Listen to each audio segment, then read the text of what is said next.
There's the intro theme, which I think is playing, but I can't hear it, and you can't hear it. But it plays. But yeah, hey everybody, this is the official start of Dynamite DnD, the Dungeons & Dragons podcast / Twitch stream / YouTube video for friends by friends. My name is, of course, Steve, the Dungeon Master. Usually, but not today. Whoa! I got in the muscle memory of just saying Steve, the Dungeon Master, but now the planets have aligned, and we have a new Dungeon Master. Walk it back. My name is Steve, the player character, and we have a very special episode where Steve is playing as a character alongside fan favorite Carissa. Carissa will be playing a different character this time. Steve will be playing one of his old standby characters, and our DM for today is Michael, medical student extraordinaire. Yeah, hey, I'm really excited to be here. Really honored to that Steve let me Dungeon Master for him, so it's pretty fun. I don't know what you like to do. Do you like? I don't know. That's pretty much it. All right, yeah, that's it. Okay. Welcome everybody. Enjoy the stream. We're gonna jump into it. We had a previous game in this universe that we didn't stream because we didn't know how it would go, and now we decided to stream the possible conclusion of it? ? But yeah, have fun. Enjoy the different style of dungeon mastering than you've come to know and love or hate from Steve. And we're just gonna launch into it. Michael, take us away. Cool. Can we recap a little bit? Please. Just we're all on the same page. Yeah, I was like, I want to jump right into it, but I don't know if you. But whatever, they can all just listen. Otherwise, my character is gonna be like, I have amnesia. Exactly. Okay, cool. So I don't know if you guys wrote anything down. I have a couple just random notes which I will read down from. Okay. Yeah, I'll fill in with anything I have. Cool. Okay, so we have Hecton, which is a region created by a wizard that was not around recently, but like kind of came out of nothing, right? And then Artis is the kingdom next door, which is older. And there was a prince there, Ayaka. Prince Ayaka. Okay. And he was been missing, and that's where Rruukk has been looking for him. There are people who are in the. I just have this note saying descendants of Hecton. So there are people still in Hecton that kind of believe in this wizard who's vanished, who no one really knows about him. And the wizard's name was Hecton, or his last name was Hecton. There's a connection in the name. Yeah, I think you're right. That sounds familiar. Right. Ayaka left a note that says, "Don't look for me," and possibly mentioned the Hecton people. I can't remember if we decided on that or not. Steve. He didn't. The only thing the note said was, "Don't look for me." Don't look for me. Open to cool. interpretation. Cool. Then there's Dendar, which is the serpent deity, great old one, who. Sacria is part of the cult, and they like to deal with poisons, and they kind of like lived in the ruins of some of these artist cities and kind of had some nebulous workings, and they created Sacria helped them create this new poison that induced nightmares because Dendar feeds on nightmares. Yes, is that about right, or is there anything else there? Yes, that's correct. And that that poison was then dispatched to a city, a larger city, and the idea was they're going to try to make it more widespread. So some followers of Dendar are employing new methods. Instead of kidnapping singular people, they are spreading it perhaps through the water system, perhaps through food, perhaps some other way. Mm-hmm. Right. And that was like the hook of the story, is that you guys kind of heard about this and you were like, I need to go right some wrongs. Correct. Yeah. For Sacria, the reason she was wanting to come to this city was she believes this is where members of her former cult were sent to dispatch this poison on a larger scale. And do we want to talk about how Rruukk and Sacria met? The email. You can. I don't totally remember, but go. You take it away. Rruukk heard a rumor that the missing prince was being kidnapped by the cultists of Dendar, And so Rruukk infiltrated the cultist lair, thinking that this kidnapped victim was Prince Ayaka.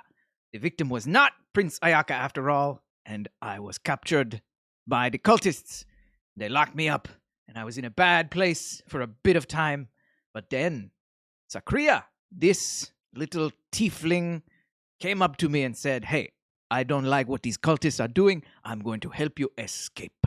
Or escape, I think is how she pronounced it. And so I did not. we got out of the cultist lair, smashing and grabbing on the way. Sacria stole some sort of powerful relic from the cult to hopefully reduce their power. And we got out of there. Unfortunately, because I interfered with their plans, the cultists, where they would have let the kidnapped victim go, they killed the kidnapped victim. And I felt so bad. So terribly bad. I was in a well of despair. But then Sacria came and she rescued me. And she showed me that even the most troubled of individuals can turn a new leaf. And so I believe in the power of redemption, and I wish to help Sacria find her former cultists and stop them from doing this terrible thing and show them the light. I imagine that like Rruukk was in a well of despair for about 5 seconds, and then Sacria was like, "It's gonna be okay," and then you're like, "Yeah, that's right, it is gonna be okay." 5 seconds I feel better. is a long time for me. I was gonna say that was the longest spell of despair he had ever been in. Yeah, that's exactly. So here we find ourselves. I also have written down minor artist noble. So I think that guy was the guy who was killed was an artist noble. And then you got some sort of item from it, Rruukk? Yeah, you gave me the amulet that lets me cast slow like once per day.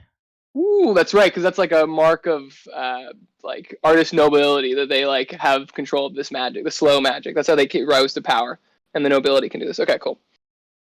Did we decide what that artifact was? Is it a ring? Is it? I put down that it's a chime. Ooh, that's awesome. I love that. Ring this little chime, bong, and then time just kind of slows down. That's so cool. I love that. I love the idea of like the artist nobility have all these different chimes, like to summon servants and things like that. But then this is like the special chime that they like okay, you know. Ring my xylophone. I imagine like a very, yeah, exactly. I imagine like a very orchestrated nobility, you know, kind of thing. Like a lot of politenesses and like a book of etiquette around all these chimes. Okay. Okay, and then we have Hecseye, the city in the middle, and Hecton region. Other things I have written down is that there's all these bridges, there are all these ruins, and the mines around them. Very beets are very popular. We went to that Cafe Sylvanus where they had the incredibly pungent beats that give you temporary hit points. Also, they're kind of like a antidepressant that gave you impotence. There's not a lot of children in the city. If I remember that. Yeah, that was funny. Yeah. You met a gnome family who lost a child. And that people were separated into these two camps: the Trinwaldians and the Berlindi miners. Trinwaldian seems like more skilled or something. Yeah, higher earning, more skilled, and there's different barracks where they live. In no particular order, I guess. There was someone, Scratch. I don't have it written down here. All right. Well, maybe we can just go through like what we like showed up. You got past. You got under suggestion, Rruukk. As you went by he had the sky. One of these magistrates had these orbs that allowed him to cast suggestion and tell him where to go. Like it was like an orb. Like he had a bag of orbs that allowed him to cast various particular types of suggestion to go to particular places in the city, which is what I remember. And you fell under that, Rruukk, and then as on your way, but Sacria, you were able to withstand it, and then you on your way to going to the Baluk's place, who's one of the other paladins of your order, the Bahamut. Bahamut, is that how you said? Yep. Bahamut order. You stopped in Cafe Sylvanus, and you got that thing, and then you saw the baby that was bitten by the by the snakes that had that sort of poison port. Where did you find that baby? In the dumpster. In the trash. Yeah. Trash in the dumpster. That's a question mark if I've ever heard one. Let's what happened there. I don't know. Nobody knows. I don't know. We'll may figure it out. And then you went to Baluk's. You saved the child. You had to use a higher level protection from poison to get off. You found out that Baluk worked for the Trinwaldians to protect them from something they were worried about. And then did you go to the in the sorry, dumpster? Sacria also had to fend off a couple of snakes, and she killed one, and she managed to keep that snake as like evidence, and she was able to link the poison that we kind of extracted from the baby with the snake, and sort of, I'm pretty sure she identified it as some sort of more pungent variant of the one that she helped develop. Right. Mm-hmm. Yeah, I think that sounds right. And then I think you went to the Mordrin Church in the center temple, right? In the right. Our map's so poor. But it was in the right, because remember there was this like multi-tier effect with the, and so it's like a theater square that it's like a they put plays on in the middle of the town square. Which can you guys see my mouse? Yes. Okay, cool. Yeah, over here. And then the richer people live, like, no one really knows what's going on the top, and then like who's there, but you can kind of see them from far. And then, but the Mordrin Church was in the middle of the square, and that you had some cool. You like went in and you met Miss Stoneman, who is handing out soup to people who seem to be having all these nightmares, not wanting to go to sleep. Why did we originally go to the temple? I could not remember. Because I was like, oh, there's probably a temple here. I should go say hi and help out if needed. And then I saw all these people there. I'm like, yeah, Okay. oh, can I help? And everything seemed really, really cool because Miss Stoneman was nice and I was helping people out. And I got the information about, oh, only the Trinwaldians are having the nightmares. Something's connected to them. And I was like, wow, cool. And we saw the stained glass windows that seemed to have been changed somehow instead of the shoot, what was it? Instead of the dwarves. Yeah, it was instead of Morden like winning over evil, it was like changed, and the serpents were like rising up and working, defeating. It was something. It was something that was definitely not the canon mythology that was now in the stained glass windows. Yeah, I think like dragons were replaced by snakes, and then the snakes, were winning instead of losing or something. But it was cool. That's the most important part. And then, then there were all those. Then, the baby that you were trying to find someone to find the baby, right? That was like also why you left out. Oh yeah, right? we were like, trying to figure out who does this baby belong to. Right. We walked outside of the temple, and I forgot if it was in that moment, but we were outside the temple, and then the whispers started happening in the back of my head, and the baby started wailing in pain. And it looked like the baby died. And I was like, no, baby, live. And I kept laying on hands the baby for one point and bringing it back. But it kept dying. And it was a horrible experience watching the baby die like 3 times. Until it finally took enough damage where I couldn't revive it with my pitiful level 6 paladin spells. Yeah. So I got pissed off. I'm like, no, baby, why did you die? And I heard in the back of my mind. Oh, and then that's right. Then you had a really good roll, remember? It was like you didn't know there was all these people singing, and then you were trying to find out who did it, and then you rolled a nat 20 and like spotted the dwarf enchanter in the chorus. Yeah, the choir. I saw him, and that was cool. I thought maybe my Dragonborn psalms could counter whatever dwarven psalms they were doing to cause this terrible pain. So I walked in screaming at basically the top of my lungs my Dragonborn hymn, and they didn't really like me interrupting their service, so they all swarmed me. But that's right. Before they swarmed you, I, outside of this room that you are in, sent my snake familiar in. And so it was near you, which is important. And then they all swarmed me, and I was trying to get away and trying to muscle my way out of there. And Sacria's like, oh shoot, Rruuk's in trouble. I'm going to cast invisibility so he disappears from all their sight. So I turned invisible, and that kind of scared him for a second. And they all kind of relaxed for a hot minute, which allowed me to like plow through the window, but not before the warlock dwarf, who was the antagonist in this situation, cast a grasping tentacle spell or something that prevented Sacria from charging in.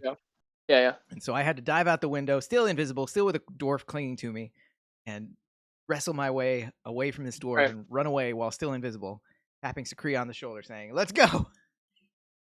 Yeah, that was awesome. I thought that was a great battle scene. I thought. I loved it. I loved it because I probably should have told you guys before this. I I mean, I don't know like what you guys expected, but I definitely kill characters. Like I don't know, and that makes a difference. But like I think I like playing one shots because the characters can die. Like that's like part of the fun. And then like maybe if your character died and Sacria lived, we would just put a new character. Like Sacria would find someone else to just like come along for the rest of it, or we'd end the game. Sure. Like that's how I play. For sure. If that's okay with you guys. Yep. So, Yeah. but I thought that was cool that you guys. I thought that was such a cool way of getting out of it. And then I made the ground shake. Oh with yeah. my Yeah. cantrip. because there's earthquakes. The earthquake's cool. And then It freaks them out, yeah, because they're all traumatized by actual earthquakes happening in Hecton. Yeah, I remember that. That was cool. And then another point Hawkus died. He got eaten by the tentacles. He'll be fine. He just pops out of existence. I'll summon him again. Yeah. And then I just wanted to note that actually no note. Maybe okay, when you rolled that 20 and you saw that guy casting, I just wanted to note that he had like one of the reasons why you also noticed him that he had like a very small the other thing you noticed is like a little black stone necklace that went around his neck. That was another thing that you noticed that he had on. I was just trying to think about how he cast, how he's doing some things that he did. So that another thing I want to mention is that if I remember, Sacria was poisoned, right? I was. Yeah, I don't think we ever dealt with that. I think you were poisoned, and I don't think there was ever anyone that kept you. I thought that we did a rest. We're talking about like she got bitten by a snake and got. Yeah, she got bitten by the same snake that the baby got bitten by. Yeah, I remember she like resisted. She made one of the saving throws at least, and then she did her cantrip of poison spray, and so you had the imagery of she like took the poison that went into her and just spit it back out. Yeah, that was cool. But she definitely was poisoned on one of them. So that's just something you guys. I have note that she's still poisoned. Party forgot. That's what I do. No, cool. If that's okay. That's okay. So I just want to let you guys know that. Yeah. Okay, cool. And I think we're up to it. Yeah. Okay, cool. And then super excited to play again. I just wanted to chat really briefly, if that's okay, about music. Do you guys want to put on? I don't. Carissa, do you want to like control the music and like change music over time? Is that something you want to do? I remember you mentioned that last time. I don't know how to do that. Okay. I don't think Carissa has. Dungeon Master control thing. Yeah, control. Okay. Okay. Well, maybe we can do that for next time or something. I think it'd be fun if like different people had control of different things. Like, you could play the music and start, stop, and do whatever you want with it. If that's something that's interesting, I thought that would be kind of fun. But we can do that next time. Is that something that's interesting to you guys, or is that like too chaotic? It's sort of. I don't know. Unless you're like actively thinking about it, it's sort of hard to remember. Oh, okay. But I mean, we could try it. No, it's okay. I can. I guess I can try to control the music then. I don't really know how to. Let's see. Active danger. What happens if I do this? Press this button. Did you upload all your stuff? I tried, but it looks like it's pretty particular about the folders. So I'm gonna delete all this. Okay. No worries. Let's just do it next time then. I know. Sure. I thought music's definitely fun. Especially during battle. I think some battle music's fun. And then in terms of maps, I remember we were talking about that over email.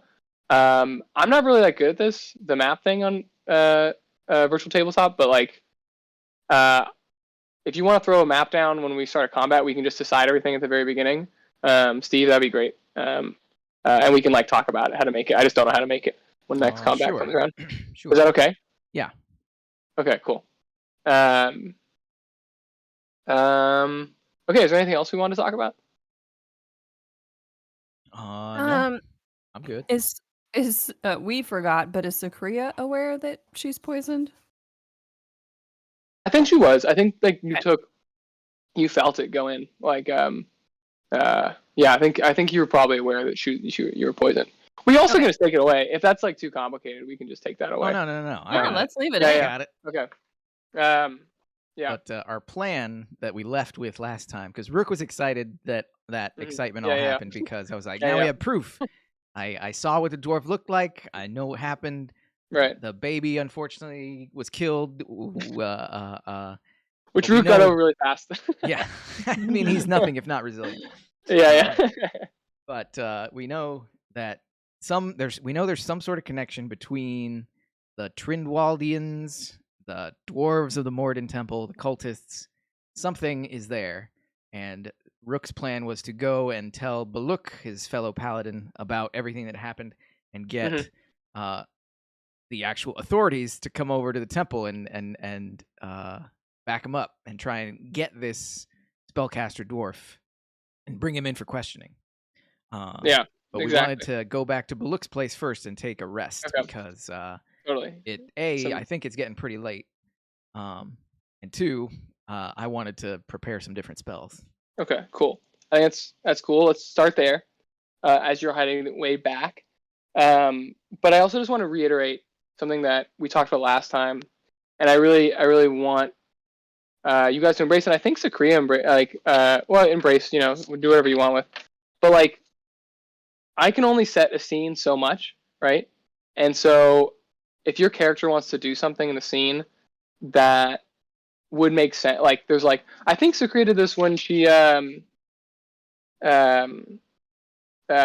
like saw there was stained glass. Like, I don't even know if I mentioned there was really stained glass. Like in a church, you know, you can like say something like that, or like, I don't know. Do you know what I mean? I just like feel like I can't set the whole stage, and I know that everyone's in their mind's eye has an idea of what the stage is being set, and like if there are things in that scene that you want be there that make sense and aren't aren't like super magical or crazy, that makes sense. Like if there's a cup or a chair or books or like stained glass or I don't know. Do you know what I mean? Like I don't know, or like explaining parts of. Like you might go up to be like a character and be like, I'm not going to be able to explain every dress of every character, and you might just go up and be like, I take him, I see the star in his shirt or something like that. I don't know. It's like we can build the scene, like we can build the visuals together. So if that's cool, I just like reiterating that what you guys were doing last time. Woo. Okay. Oh God. Let's fucking do this. Okay. Okay, where are we gonna start? Okay. So it's sunset. It's sunset in Hecseye. The slow, rumbling sounds of machinery still heard, ever present, far off in the distance. An occasional shout of water on the roofs, or it's going down, as the slow sound of industry continues to happen, which is almost at a certain point like a highway in the background. No one even notices. Similarly, what no one notices are two figures quickly making their way away from the town square. As a commotion happened, everyone is looking at the town square, wondering why. What was that? An earthquake they just felt? They were chattering. People are curious as the sun continues to go down in the square, and people have started gathering around the square as there's a lone dwarf who's screaming about the snake. What did he scream about? The snake lord? Like some deceiver? As a lone dwarf is screaming about deceiver as he's trying to beckon to people to help him as he was pulled across by some invisible phantom. But as we see people gathering and chattering and what all these things have happened, we see two figures sort of slowly make their way away from the scene, and that's where we see Rruukk and Sacria. And please, can you describe your characters again for the Twitch? I don't think we talked about what you guys' characters look like. Sure. Sacria is a tiefling. She has a purple hue and golden eyes. She mostly wears dark clothing because that is what her cult provided. And she also has a lot of like jewelry on her horns, probably on her ears as well. But other than that, pretty simple garb. On the other hand, if you want ostentatious, look no further, because Rruukk, the Dragonborn Paladin, has got you covered.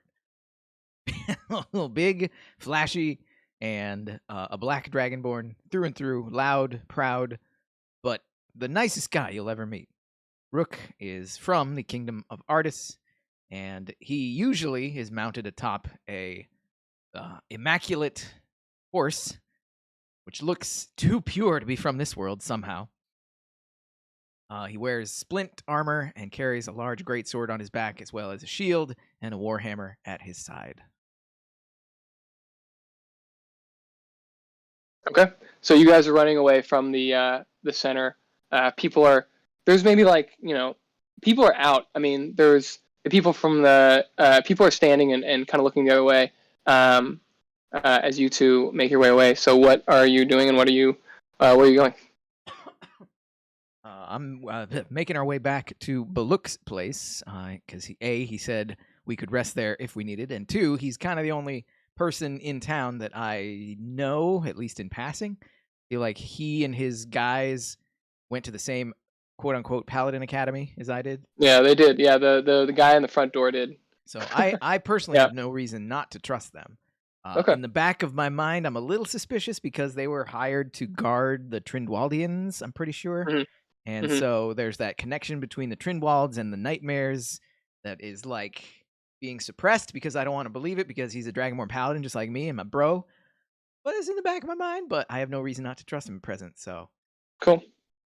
There's another character you guys know about. There's multiple other people you know.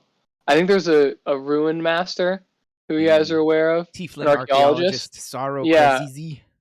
Saro Krazizi, exactly. So you know of Saro Krazizi, and then you know that there's the barracks where the Trinwaldians miners are kept. I think that's it, right? I don't think there's anyone else. We know a couple of gnomes. And you know a couple of gnomes who are very nice. Yeah. Always pays to know gnomes. Know the gnomes. Okay, that's where you guys are, and so you want to head back to Baluk's? Yes. Yes. You said the dwarf is screaming in the town center right now? Yeah. Well, he had been screaming about because they crashed out of the window, and he was being dragged along the ground. By an invisible force, yes. By an invisible force, and he was yelling about false. He was coming from this temple, and he was yelling about false deities. I there was false deities. They're killing me. The demons. Kind of nonsensical, anti, like Moradrin's demons, kind of things. So people are kind of shaken up by that. Where is he now? Is he roaming around? As you run away, make a perception check. As you start running away. Okay. 18. Okay. As you look back, even as you get further and further away, he's still kind of clear. He is sort of standing in the. He's was kind of yelling for a while, and people were gathering around him. And then he started to go silent and quiet, and as he seemed to just get sort of stiff in his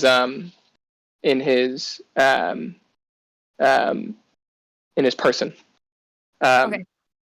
And he gets quiet and stiffer. And then another 2 dwarfs from the temple come out and grab him and pull him back in. Okay. I'm not gonna pursue him at this moment since he got pulled back in. I will join. There was probably a few minutes. I mean, that is a good question. So you guys were like kind of dashing away, but there was a moment. Maybe we kind of went too far ahead. Because I kind of assumed you guys were like making your way away from the square, but there was a moment where he had slipped away and you saw him, and I don't know what you guys wanted to do there, but no, I just wanted to know where he was at the moment. She would have been tracking. I don't think she would have left him screaming and yelling in the town center, but if he got pulled back in, I will make my way back to Baluk's with you, Rruukk. I think rest is in order for both of us. Okay, cool.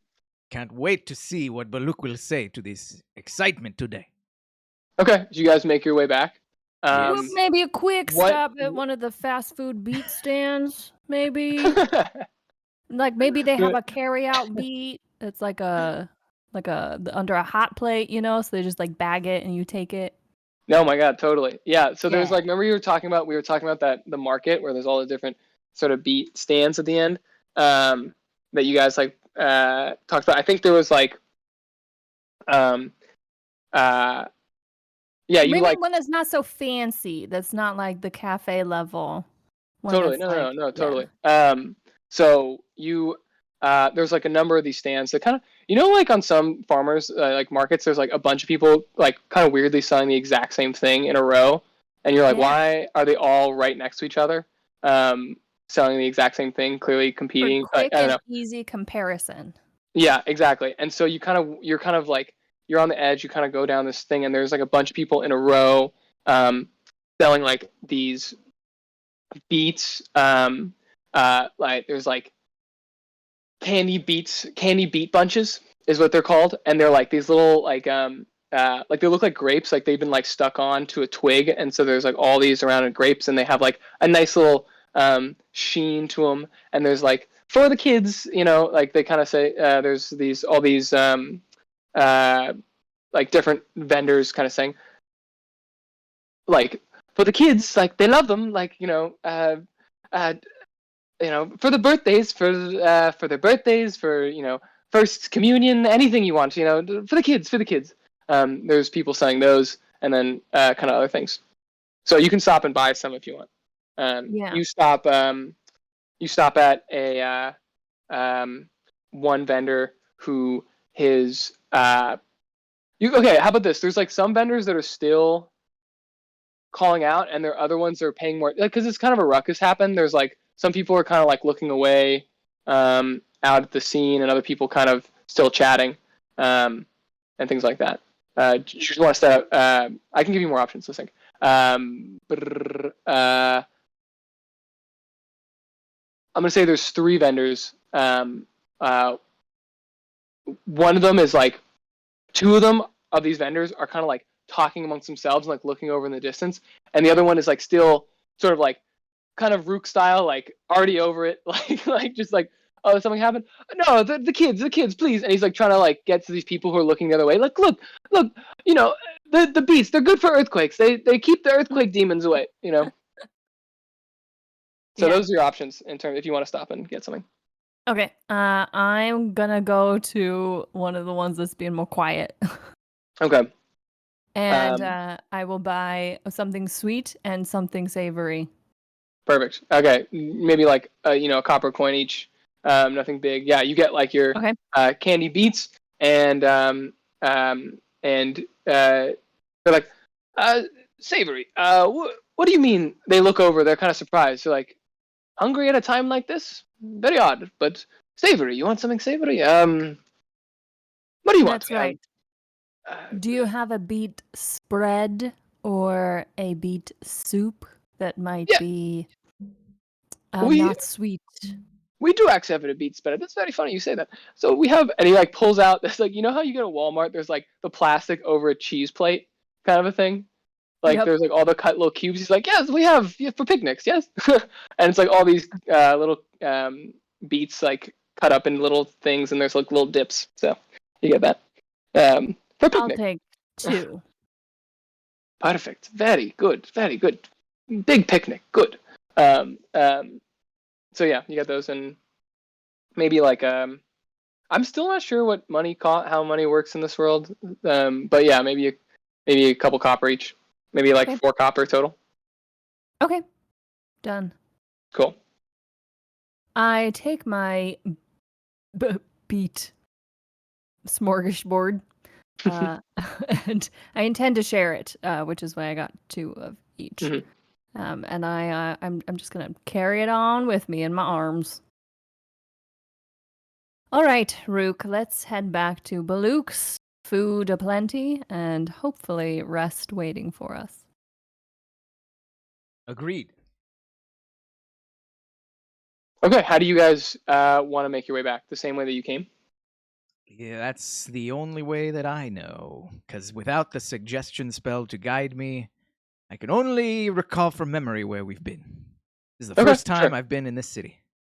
Okay, sure, no problem. So you guys gonna go? So the elevators are kind of in the square where you guys just came, but there's probably some on the side. Remember, this is you have to get to the second level. So yeah, I think. So you guys just walk. Okay, so just make sure you just guys walk to the elevators. That's the Okay, only cool. way. Yeah, the no only worries. way we know. No worries. No worries. We don't have a So, kid this time, so we're not really trying to draw attention.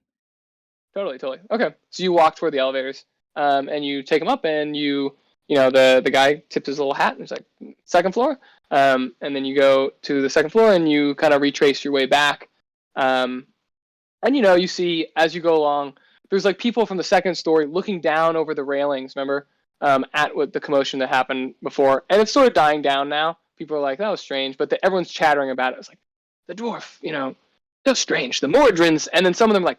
The Mordrins are always. You can tell that people have various opinions about the Mordrins. Like the Mordrins, crazy people. They're always pushing their religion on us, kind of thing. And then some people are like, we should go to temple tomorrow, kind of thing.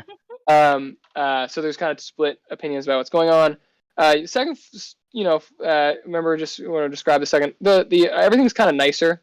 On the second level, I'd say that the houses are still one level, remember, with the gardens, but the gardens atop, like the flowers hang down more nicely. You notice jasmine is in the air. Like it's just a little nicer. And as you go back, if there's anything you guys want, I don't know, like this is a great example of opportunity. If you wanted to stop and do other stuff, you can. But yeah, okay. Or like to see other, if there's anything you want to notice or anything, but it doesn't matter. Okay. So you go to Bluke's place.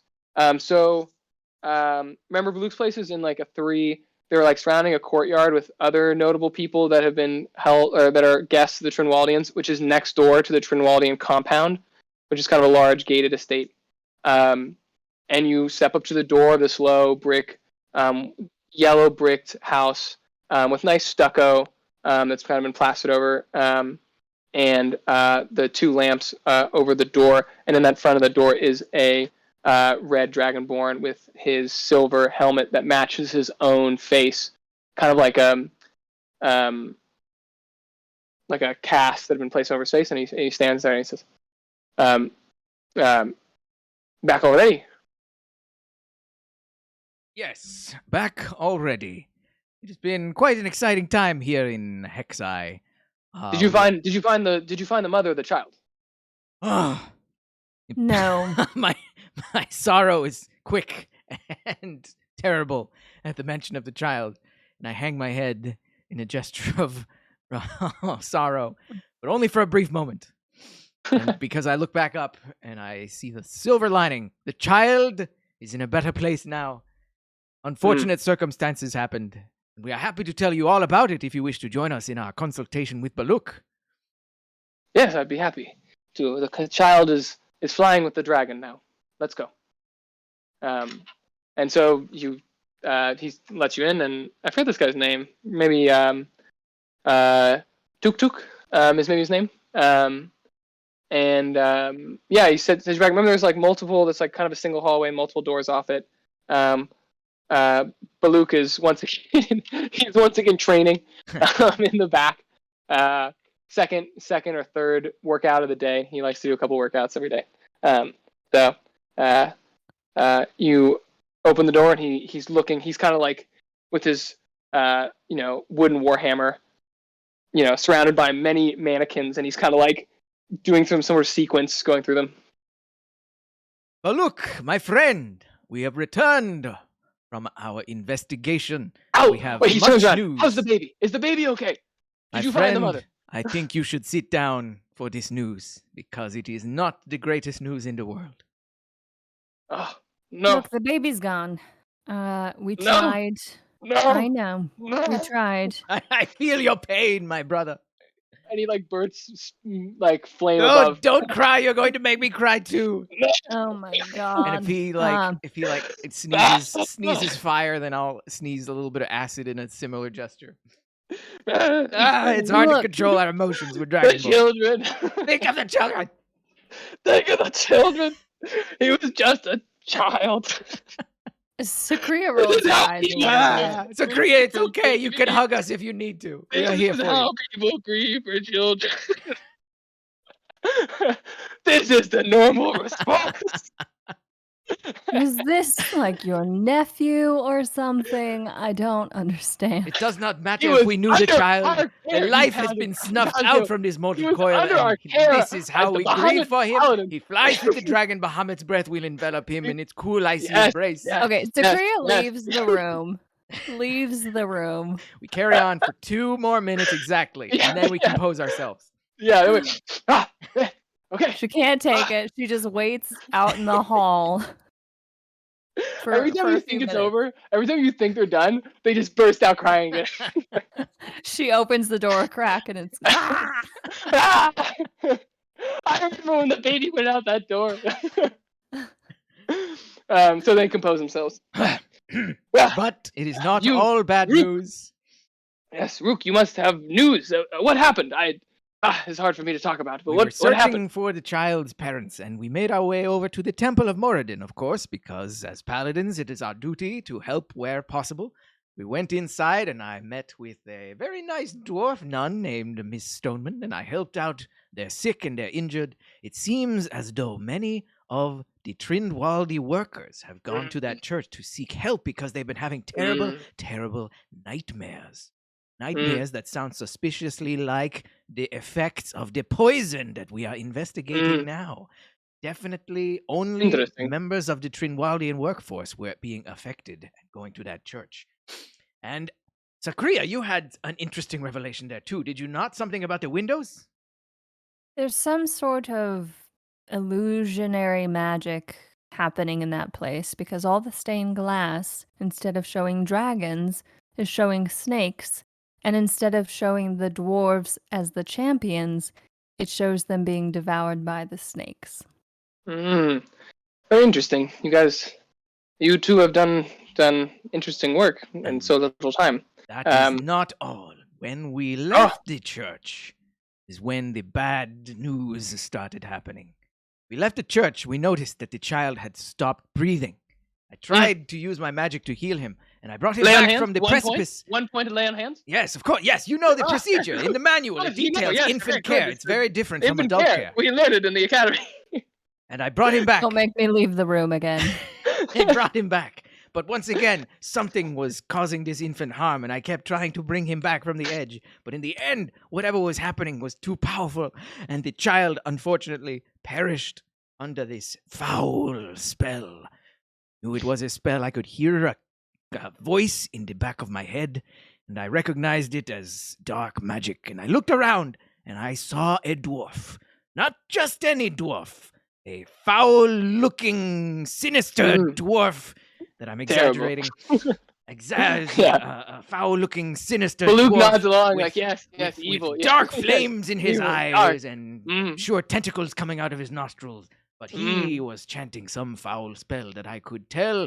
He was using an amulet around his neck as a focal point for the spell, and I thought that perhaps our famous Dragonborn, hymn of the great hero Artis, of whom the kingdom of Artis is named, would the hymn of his great valor would counteract whatever spell he was casting. Did you sing "May the dragon fly always higher," or did you sing "May the dragon's fire be hotter and hotter"? I do like both of those. The flying overhead, of course, yes. And so Our dragon is a mighty dragon, and a mighty dragon is he. Yes, that hymns! one. Yes, You I like claim that that one. we are out, but we are God, not so different, good. you and I, Sacria. But She leans against one of the wooden dummies and just kind of puts her face in her hand. yeah.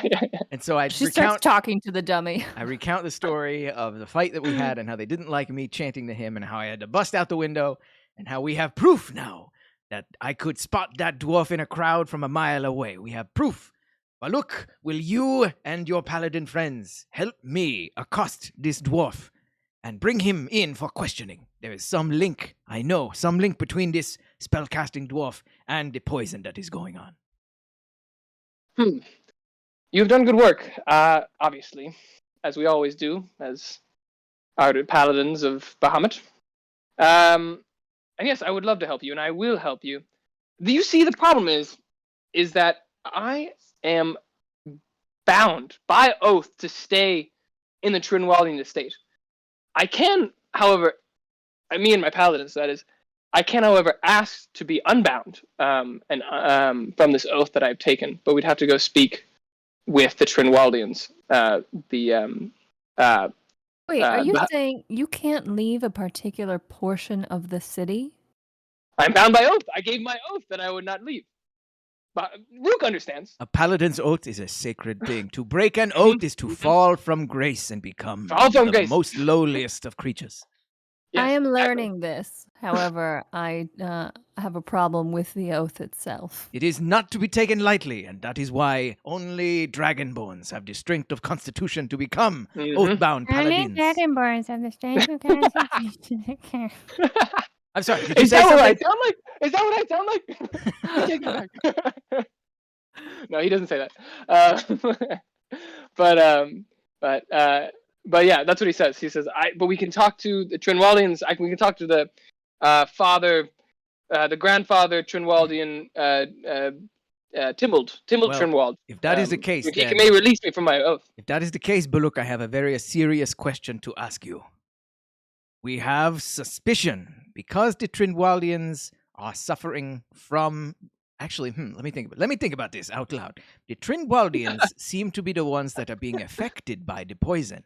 So, there is a connection, but I don't necessarily think that one who delivers poison would poison their own servants or staff or laborers.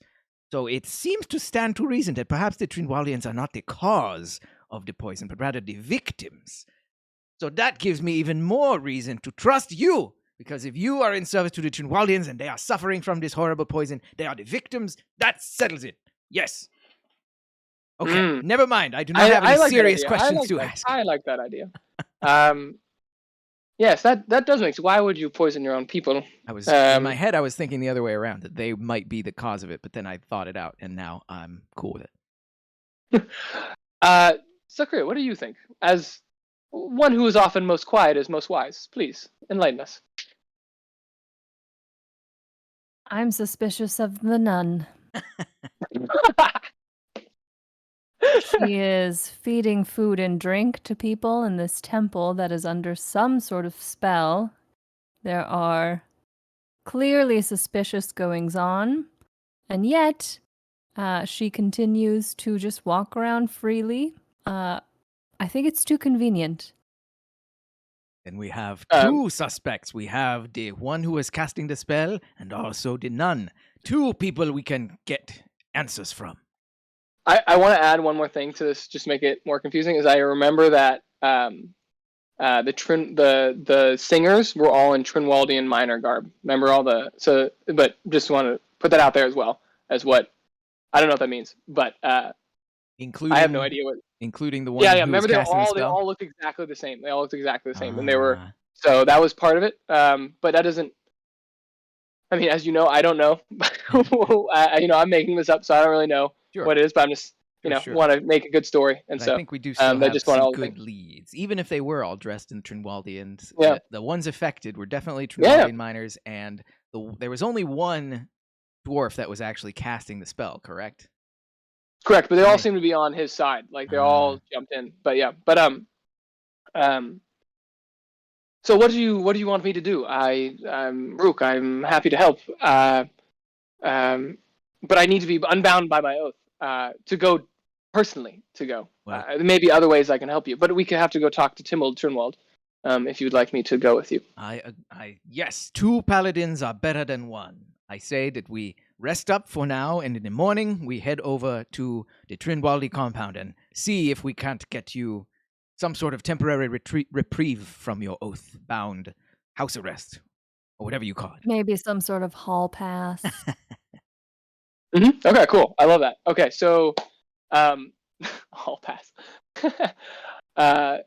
We'll definitely be doing that.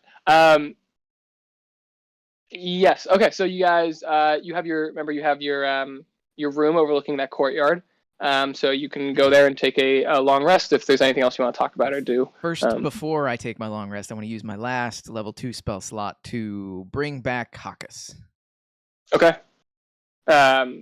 He I don't know how you summon him. How do you summon him? Like, does he like? It's a 10-minute casting time, and I have to be in an area that has sufficient room to summon him. And I feel like I'm going to use a non-magical chime to help out with the ceremony.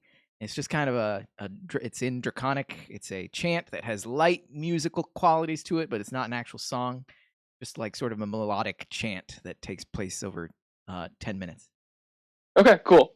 And I'm gonna say that like, as you kind of make these chants and you sing, the notes that come from your mouth, the breath and the air that you breathe out, slowly starts to billow, and starts to take, the word.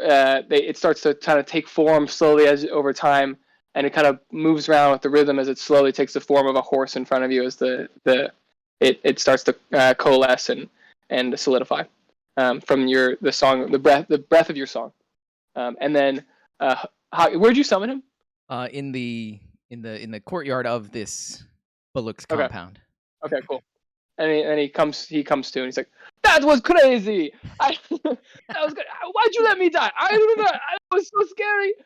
I'm sorry. I should never have left your side, but I am very moved because you charged into a zone of darkness and scariness to try and rescue me. I will not forget this gesture. He's clearly very flattered. He's like, yes, I did do that, didn't I? Yes. How's the baby? Is the baby okay? Oh, I saw the baby die. The baby. Not this again. No, wait, I saw the baby die. I was grieving in the other plane of existence. My grief's over. Don't worry. We don't have to do this again. Rruukk, do you want to give him some candied beet? Hawkes, would you like some candied beet? I would love some candied beet. I like anything candied. I think he says yes because Hawkes can only communicate with me telepathically. Right. He says yes. I think you should do it, Sacria. Oh, my pleasure. I think she likes Hawkes. Here you go. She breaks off a nice little chunk. There you are, flat hand. And he like nibbles, like he comes over and like nibbles and just kind of tickles. and he looks at you and he like kind of gives you a little sparkle in his eye. I think your horse just winked at me. He is much more charismatic than I am. And then he taps his hoof twice and gives you a little wink. Okay. Okay. There's something Sacria would do before she rests. If she's aware that she's still poisoned. Oh, are you? Right. I don't know if I know that you're poisoned. She never mentioned it. So she would ask Rruukk if he has any healers or alchemists that can be dispatched to her or that she can seek out. Okay. Yeah, sure. So he would say that remember he was kind of a higher level spell slot, so he would be I do not think that I have the strength in me now to redo this spell. I of course have the spell scroll, which you may attempt to use. I know that this can be difficult at times, but what is mine is yours. But let me think. He's going to think about if he knows anybody. So he's going to do Is this a private conversation between you and Sacria, or are you allowing Rruukk to be present here? I imagine it actually would have happened before we left to the courtyard and to summon Hawkes. I imagine it would have happened still in that training room. If you mention the mere hint of poison in my presence, then I will try and use the Paladin 5-point lay on hands to attempt to cure it, first and foremost. I think you know that probably is not, because you remember you can try for sure. I would try it anyway. Mm-hmm. Okay, it doesn't work, unfortunately. But yeah, okay, so he's going to think about if he knows anybody. Okay, so he's going to do a history check. Okay. He got a 13 plus me. Maybe he doesn't know much about this place, so just 13. He says, I do not know anybody in particular. Perhaps the Trinwaldians I'm sure the Trinwaldians have healers of plenty in their estate. I'm not sure. I'm sure the Trinwaldians do.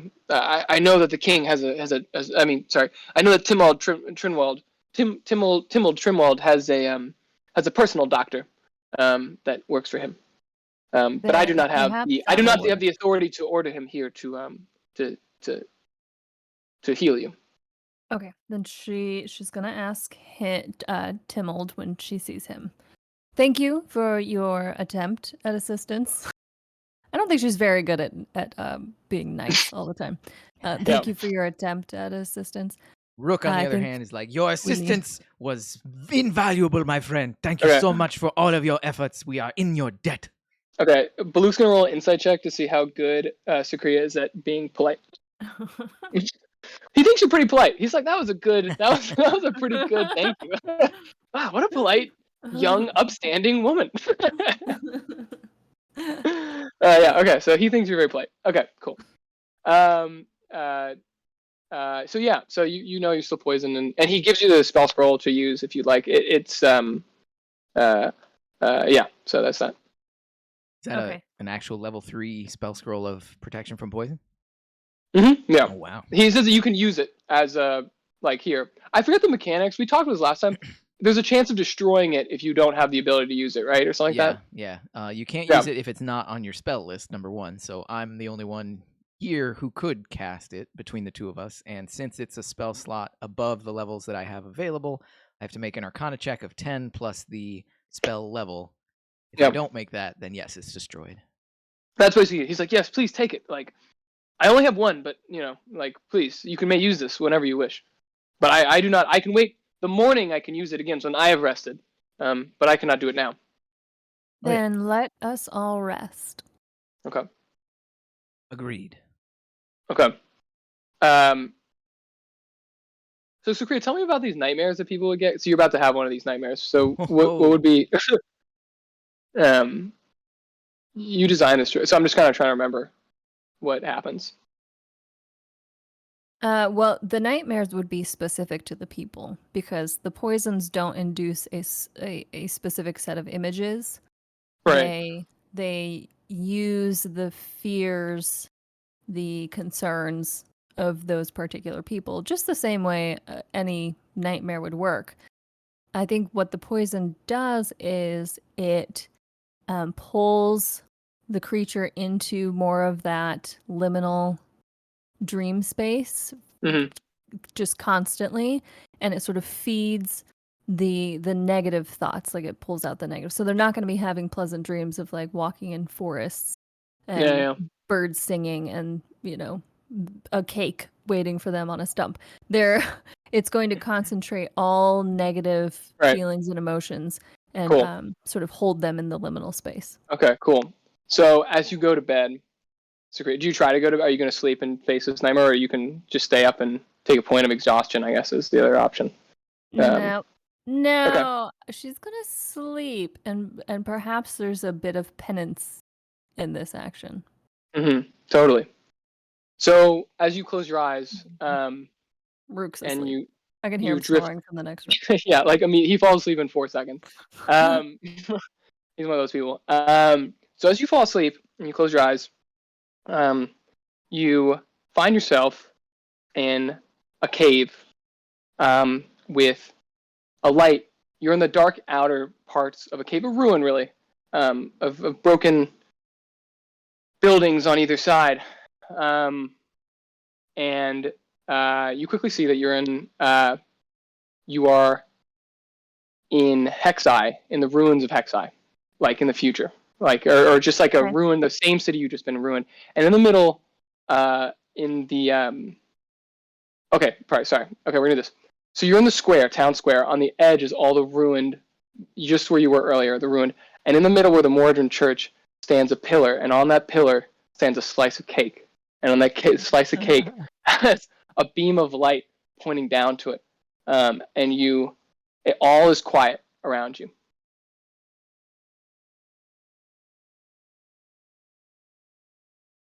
I walk towards the slice of cake, inevitably. And I want you to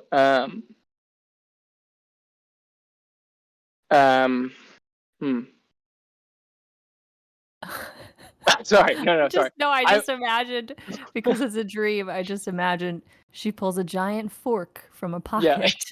Yes. Yeah, exactly. She rolls a giant fork from her pocket. And as she gets closer to this, I love that. Okay, she pulls a giant fork from her pocket. As she gets closer and closer, she realizes the slice of cake is bigger and bigger and bigger. It's enormous. It's the size of the temple that you were just at. And as you get closer, you see in the cream, so there's like the cake, and then between the cake filling is this purple icing, and in the icing you see the screams and the faces of all the people in the past that you had given your poison to, and they're writhing around, sort of, like confused and screaming, and really kind of fur screams. And you take the fork and you put it into the cake, and then you take a bite, and you just taste so good, and you feel your magic strengthening all your body. And then I want at this point for you to make a wisdom saving throw. Okay. Once I find the spot I need. Hey, 22. 22. As you hear the whispers of and you can feel your mind being kind of probed by something. Who is this? What presence do I see here? But you fail. You saved it, so you're good. Like, you don't have to respond at all.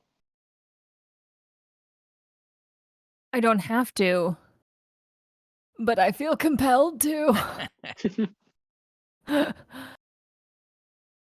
This presence is Sacria.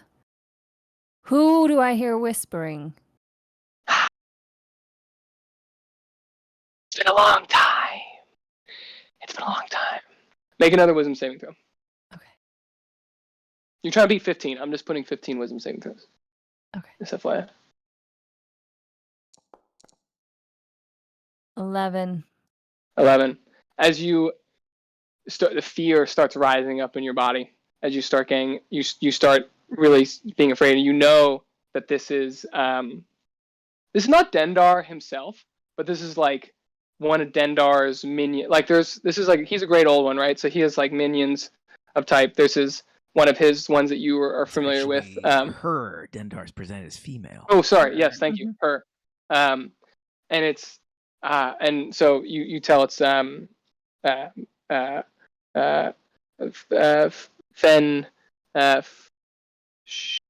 Shinar.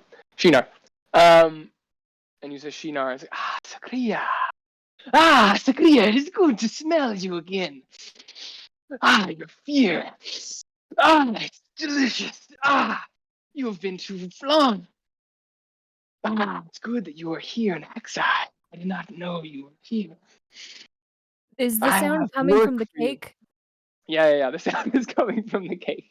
Okay. So all the people that you had hurt over time, they're all looking at you from the icing, and they're the mouths speaking. They're the mouths are looking. Right, but it's this. Okay. Yeah. She plunges the fork into the cake and tries to run away. I love it. Okay, make an attack roll. Make an attack roll on this. Okay. Yeah. As you try to hit this cake. Is it fork a versatile weapon? Finesse weapon? Yeah. Would I use the dagger? You were well. No. This is your fork that you like took from your side. You were. This is you're proficient in this. +6 or whatever out of +7. I don't know what your dex is, but this is your fork of power. Basically just roll a dagger. This is your fork. This is your fork. When you have good dreams, you eat your normal cake. Like you have good dreams, you often eat your cakes. This is the fork that you're this fork well. Okay. So should I just roll a d20? It's basically roll a d20, basically add just whatever. a dagger attack, since it's okay. The same. And you're trying to be 15. I'm gonna give him 15. Let's try dagger attack. Oh. Okay, I got a 12. That's with the dagger attack. But did you say plus what? Well, the dagger attack adds in all your stuff, so you rolled a natural. Where is it? I thought you just rolled a 9. She rolled a did. natural 6, and then Oh, never mind. +3 dex, +3 proficiency. So you miss as you plunge it in deeper, and she's, Sacria, I see you still have the fight in you. I have something that you must do, Sacria. And so you're gonna take. It's gonna hit you, and because you missed, it's gonna use like its. Have you ever clerics have that ability, lightning clerics, that when you miss, you can like enact damage. You know what I'm talking about? It's like the lightning reverse damage. I'm trying to remember what that is. Or I think like, it's I'm or unfamiliar. like hellish rebuke from a tiefling, perhaps. or hellish rebuke. Yeah, well, how does that work? That's better. That's probably better. How does that work? Oh. If you take damage from an attack, then you inflict damage upon your attacker. Exactly. Okay, but we're gonna do that. But you miss. So this is like a missing. You miss because you missed. It's gonna be a hit. So I'm just gonna roll a d4, and you take 2 points of damage. And I say, Sacria, I have your blood tastes so good. I have a message for you. I have something that you must do. You must go deep, deep, and find the cultists. And you must go deep, deep into the inner workings, into the minds, into the inner workings of the whatever it's called, the underworld. They're like weird clockwork, the clockwork of the undercity Hecseye. And you must find the cultists, and you must give them a child, the Trinwaldian child. You must give them the Trinwaldian child. And if you do not, take everything. All your power, I will take it from you. This is what I say. And then you'd make another wisdom saving throw. Okay. Wait, take all my power. 16. 16. So you once again succeed. You don't have to take any more damage, and you may leave this. You're able to pull out of this after they say that, and you're out now. You separates yourself from him, and you're free to go if you wish. Yep. Okay. Out of here. Okay, and then you run away. Okay, cool. With a taste of cake on my lips. I love that. Okay. Okay, cool. And then you wake up, and it's been how much time it's been. I will say that you do not regain any health, and you take 2 damage, unfortunately, in this sleep. But you do regain your spell slots. Okay. Yeah. So and that is short rest. Mm-hmm. Yeah, so that's sort of kind of what happened in that mechanic, and you wake up. I wake up, I'm probably in a sweat. Mm-hmm. And I would walk out onto the balcony.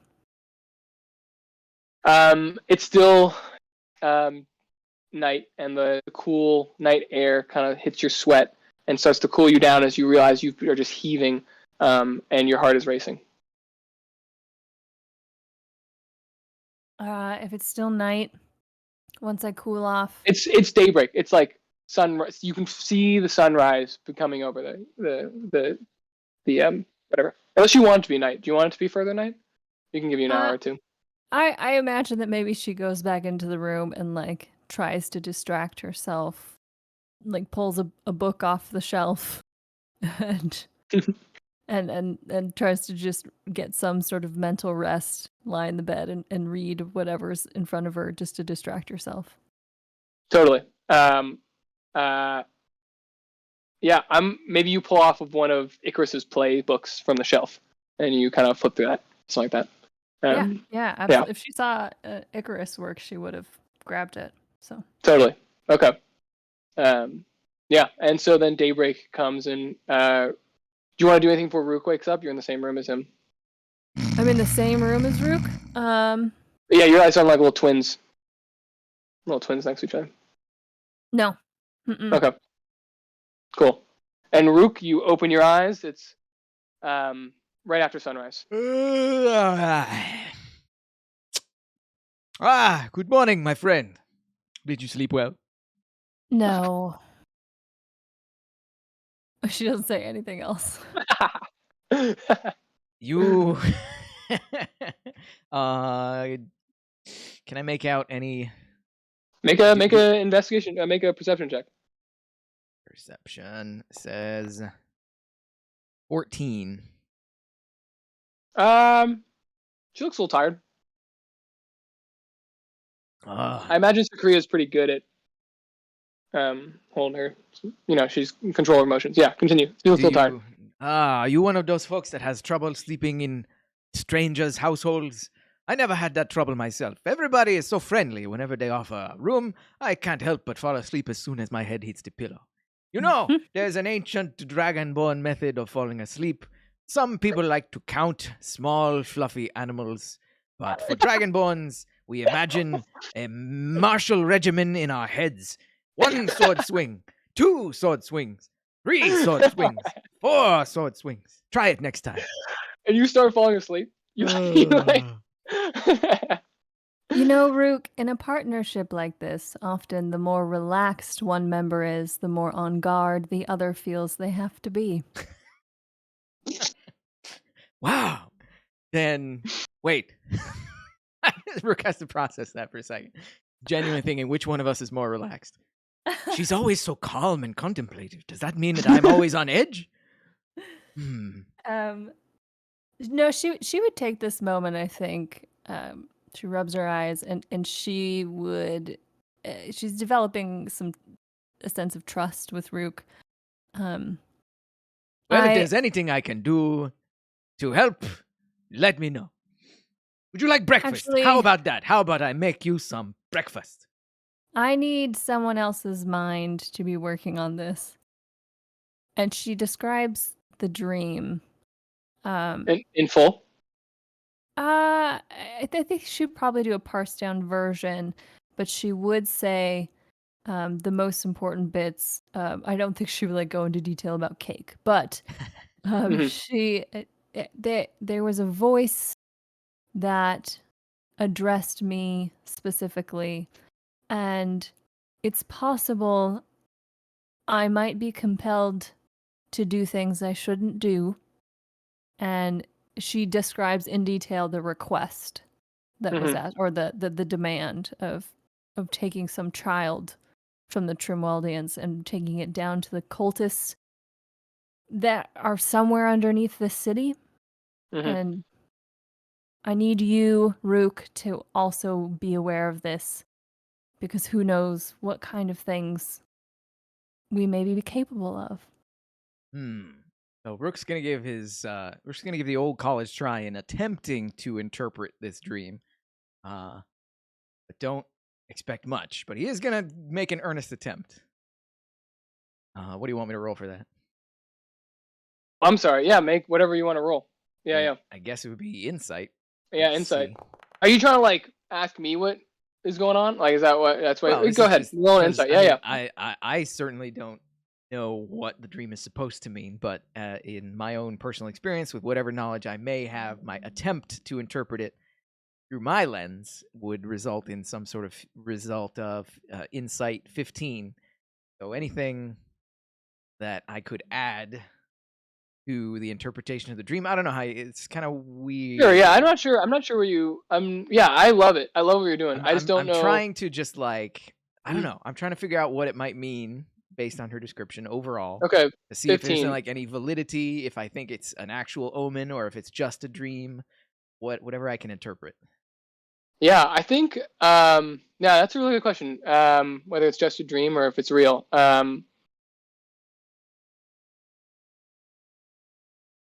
I think it's tough because I feel like you don't know a lot about this. So you hearing about Dendar and Shinar and about the dreams, I feel like you don't know a lot about this. With a 15, what can you add? Well, my initial reaction, of course, would be to say that Sacria, regardless of what this voice, this power is telling you, I know inside that you are a good person and you will find the pathway that will... you will find a good pathway to take. Yeah. I know that you have a troubled past, of course, but you have shown me that one can overcome their past. And I know that if this is troubling you, you can certainly overcome this trial that has been put before you. And I will be there with you the entire way. I will make sure, I will look out for you. I will make sure you do not do anything that could harm anyone else. Yeah. You have my word on that. Whatever this Is it an power is oath? that is trying to coerce you, we can fight against Yeah, I love it this is an together. And as you're saying this, and like you're kind of like hyping your own self up, and you realize that you're taking an oath. You're like, oh shit, I'm like taking an oath. Oh no! And the light streaming through the window, being like, and the dragon's like, and he's like, oh, and you realize you've taken an oath to protect her. Hey, I'm cool with that.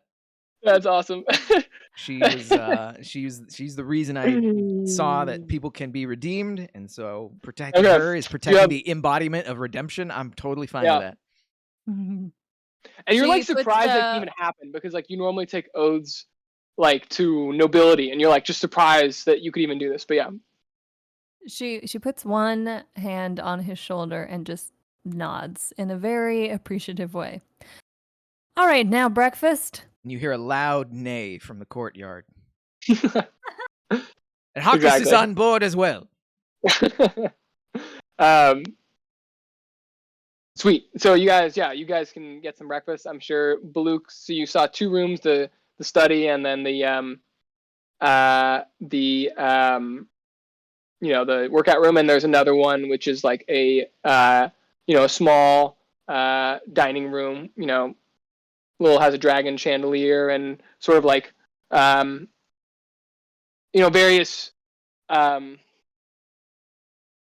animals, taxidermy animals, kind of around this table, and you guys can take a simple breakfast of eggs scrambled with beets or something. That sounds gross. It just sounds like it would look like bloody eggs, you know. Sure. Okay. Let's find. Let's see how well the chef did. Let's see. Okay. Let's see. Let's do athletics. Survival. Ooh, these are fucking good. These are good. You want to not like them. You like want to not like them, and you don't have to tell anyone you like them. But they're pretty good. He just rolled a 17, natural 17 on They his. probably cooking. they look like guts, you know. Yeah. It's scrambled eggs, An but it's also red. amazing breakfast. But My she takes- compliments to the chef. One Yeah. little bite, and then she's like, with like her face all scrunched up, but then she's like, "Oh, damn." yeah, exactly. Yeah, and the chef and the chef hears your compliments. If the prince the had gnome- eaten these beads, he would not have run away. I can tell you that. And the chef came out and said, "Oh, thank you. It's like a little gnome. Prince, the prince. Oh, I'm too kind. It's just breakfast. I do better next. I do better for dinner." So it's really serve me touched. this And then you any hear time in the of next day. room like, everyone, they loved it, everyone. And like she's like applauding her chef staff. We just hear a little, "Yay!" Yay! Yeah, exactly. Woo! Breakfast, we nailed it. Sick. Okay. Yeah, so breakfast is done. If Baluk has woken up and eaten breakfast, after Baluk has eaten breakfast, I would say we request his expertise in the poison scroll. Yep. Oh, sure. Yeah. So Baluk eats breakfast not in the dining room. He eats it in his workout room, and he is once again in his workout room doing his morning workout. Real the gym rat, this one. The mannequins have been rearranged, and he's like very slowly touching them, like in with his hammer, like trying to like this new sequence. And then so you disturb him. He's like, yes, please, I will happy to do it. And he comes in and he takes a spell scroll and he pushes a hand on the spell scroll and he's like, "Are you ready? Do you want me to do this, Sacria?" Go for it. I wish to assist in whatever way possible. Hold my. You put your hand on the scroll as well, and you can both put your hand on the scroll. And he just dragons fire is my desire. I will see the mountains again, and from there the dragon's fountain will clean you anew. And then he, like you feel this the poison kind of being sucked out of your mouth as it becomes this little cloud, serpent cloud, and he kind of slaps at it in the air, and it's gone. And you were cured. As he used his 1/3 level spell slot, I think, to cast the spell. Well, yeah. Maybe 2. I don't know. But yeah. Okay, you were done. Wow. Are you feeling, Rruukk? Sacria? Really grateful. Baluk, would you like some beet candy? I'm okay, thank you. She doesn't know how to deal with like situations where people He's are, like, are in being his mind, helpful. He's like, that is so polite that he offered me candy. Takes one, he's like, thank you. You are very welcome, Sacria. What a nice girl. She would be like really awkward in this moment. Yeah. You're welcome. And maybe she like trips as she's trying to get up, and she's like, you're great. Thank you. Yeah. Thanks. You're great. Yeah. Yeah. Oh, you were great too. Yeah. Oh, you. And he's kind of like awkward, like matching your awkwardness. Yeah, you. Yeah. So, I love that. Are you feeling better now, Sacria? Do you have any lingering effects? Do you have any? Do you need any other treatment? I think I need a night's rest to be able to tell you for sure. But thank you for your concern. I feel amazing after those beet eggs. Very well then. Baluk! Did yes, you wish what can I do for you? Baluk, did you wish to accompany... He was already out the door to go work out again. But he's, do you wish to accompany us as we go to speak to the Master Trinwald, or were you going to let us speak upon your behalf? Oh, I'm happy to come with you. I'm happy to come with Lord to speak with you with Father Timold Trimwald. Yes, we should go seek an audience at once. If you wish. I'm happy to. Yeah, that's my MO. Sacria, unless you have other thoughts? I absolutely want to go there. I want to find the source, and let's get some things done. Cool. Okay. Cool. So, there's like, you have to go. He's like, okay, follow me. You go out the door, around, through. Actually, okay. So you go down to the courtyard, and there's like courtyard's kind of a semicircle, and against one side of the courtyard was another wall, and in that wall was like a small, a very short door for dwarves, really, and then kind of made purposely to be short, and so the dwarf guards like realize I'm just gonna try to speed it up so you can get to the terminal. So they like say, okay, yeah, you want an audience, you have to wait, you have to like get really low, but under the door. Like it's like a deep bow to get under the door for you to get lower than the height of the dwarfs. Even the dwarf guards had to bow a little bit as they are forced about through each door they go through in sort of respect as they go toward the Timold. And then you wait in this.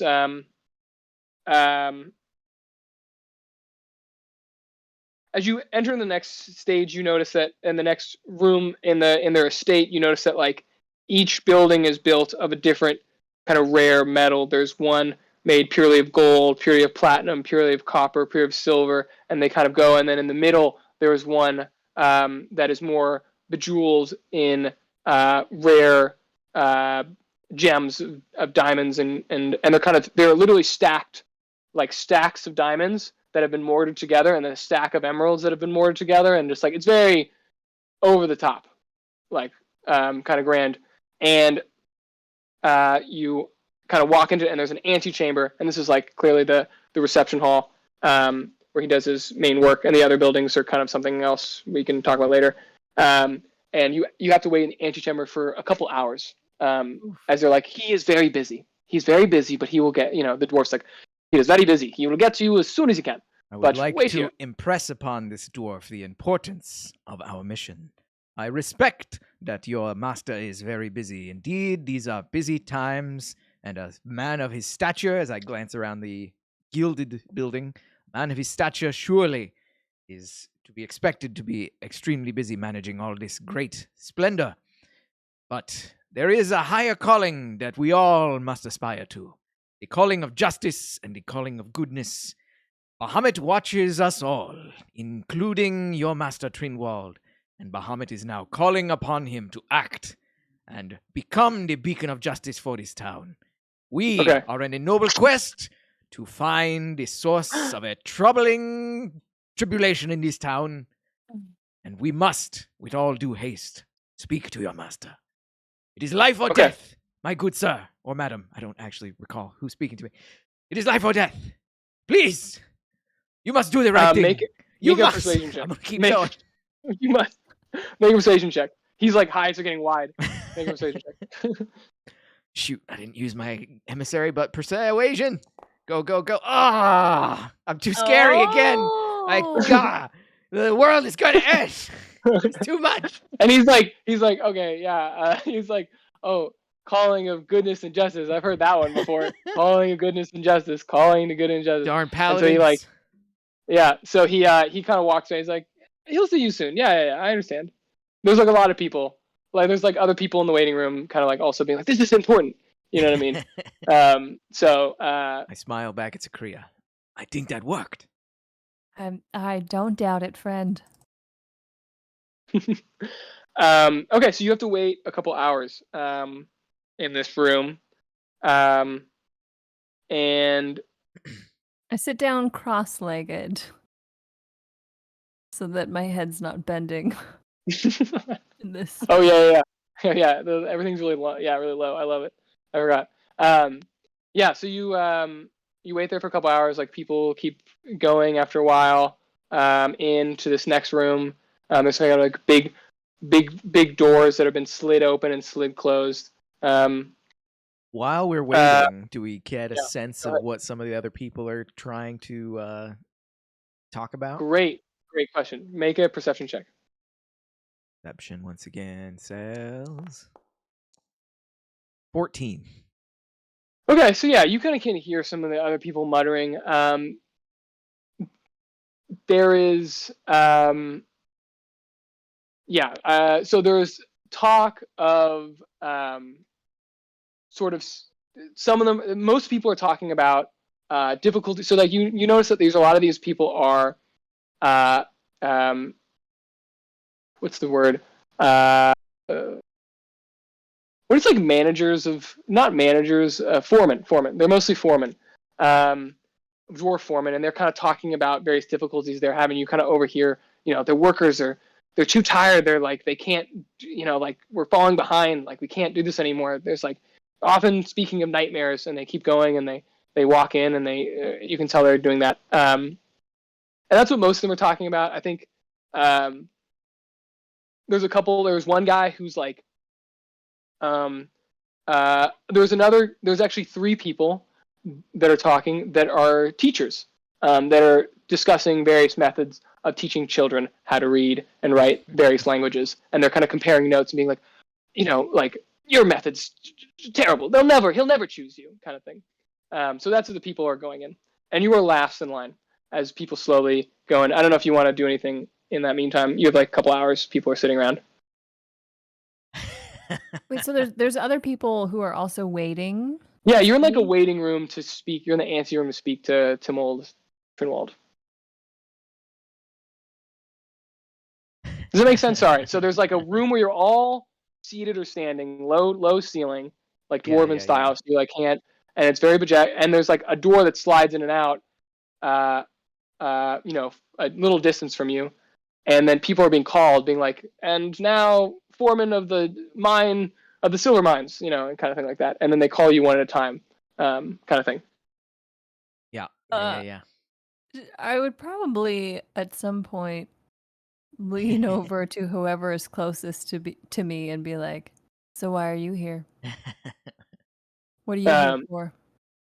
Yeah. So one of the foremen next to you kind of describes like, just this, my miners, they've we're behind schedule. I have to explain to him why we're behind schedule. And it's they just can't work. They're tired.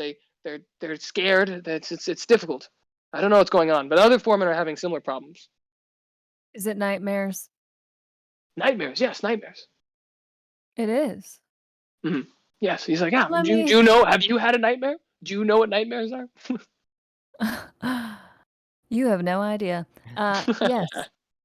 I do. So, tell me something else. Did they all start having these nightmares around the same time? Yes, but slowly, one after another, variously. Yeah. And you haven't put anything together about something they all have in common? What might be causing great these question. See what nightmares? this guy's insight is. Ooh, Did your no, water not source one, not one, change? not one. He's like, no, I have no idea. I have no idea. I cannot tell. I have no idea. So your food supplier hasn't changed, your water source hasn't changed. The sheets on the beds that they sleep in. I hope those have changed. No, everything's the same. Everything's the same. No, I'm sorry. Well, he hadn't rolled a 1. He doesn't know anything. Oh man. Sorry. Yeah. Good questions though. Good questions. Just Well, I wish you the best of luck, sir. and then his name is called like Foreman from the gold mines, and he's like, wish me luck, thank you. And he goes to the door. Bye. Bye. Okay, do you guys want to go to your turn or? Oh yeah, sorry. Go ahead. I was gonna say, I mean, no, I wouldn't. Nope. Rruukk is gonna. No, Rruukk is waiting patiently. Rruukk is to the letter of the law. If there's a line to be waited in, he will wait patiently in the line. He won't make a ruckus. You do love lines. Okay. Okay. And eventually your turn is called, and it's like Baluk, Baluk and friends, please come in. And you enter, and it's once again. This time it's different. The ceiling's a little bit larger, and you're no longer walking on like tile. It becomes loose gems on the ground. Like you're like walking through like sand of sparkling, like ground up gems as you walk into the next room. It's very, very, very, very opulent. As you walk in, and there's fairy fire lights that kind of glitter and twirl around the ceiling, kind of creating shimmers off these various walls. As you see, Trimwald, seated in a he's actually not seated. It's like a little bit below. Like it's he's seated in a, like you kind of want, and it's actually like a little bit below, and you have to kind of walk down into this little pit where he sits on the ground, and the pit is kind of like a little waterfall somehow, and the sand is kind of waterfalling in and being sucked back out. It's very strange how it works, but it's like it seems like it should be filling the pit, and it's like sifting around, but it then continues to go back up, and he's sitting there at the bottom. He's like, yes, Baluk and yes, Rruukk and friends. I keep doing like a wrong accent, but I keep falling into like a more Arabic accent. But me friends, please come in, join me on the ground. Please, I'm sorry for all the ceremony. Actually, no, that's not what he would say. He would say nothing, and the other people would shepherd you and say, please sit and tell your grievances to Father Trimwald. And he is sitting there, kind of arms crossed, looking at you. If Baluk does not take up? Sorry. Yeah, Baluk is joining you, and he nods and he goes down, and he says,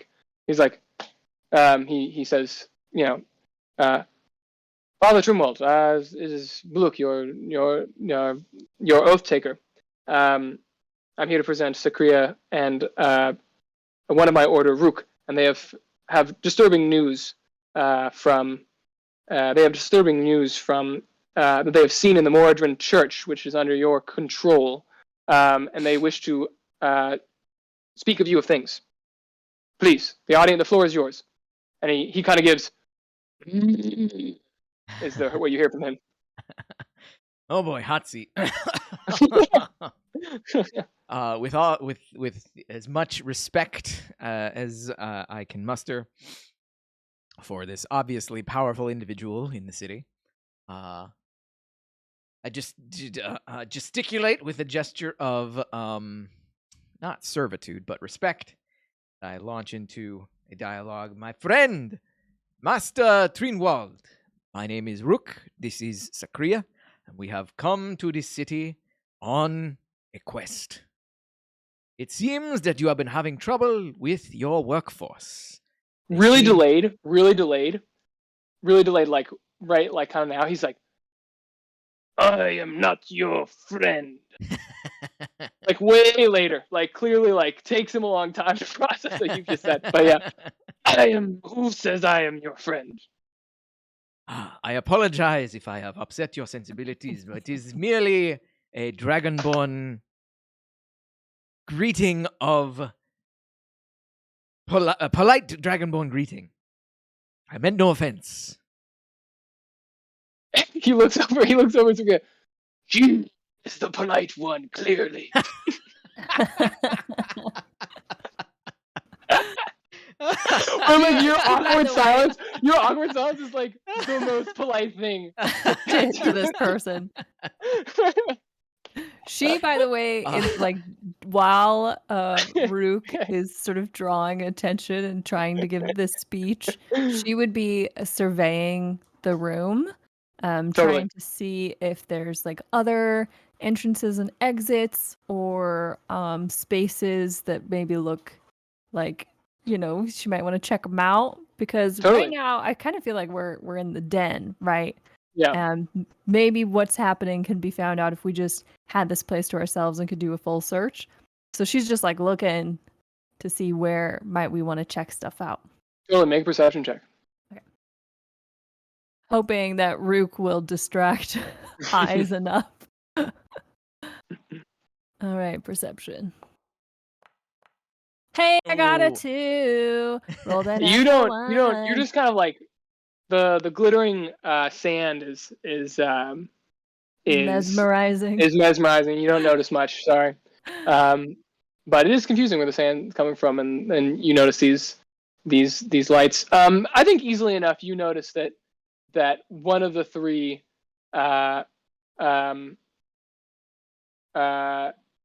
teachers is waiting on the other side as well, still in the room. I think that's like kind of obvious enough. He's still there. Teachers is in the room with us, is what you're saying? Yeah. He's just over in the side, kind of still there, and he's like poring over his notes, kind of in the side chamber, before you enter in. So he's over there. So that was kind of easy enough to notice. Okay. Good question. What's up? Okay, so yeah, we go back to the dialogue, and he says you're the polite one, and then yeah.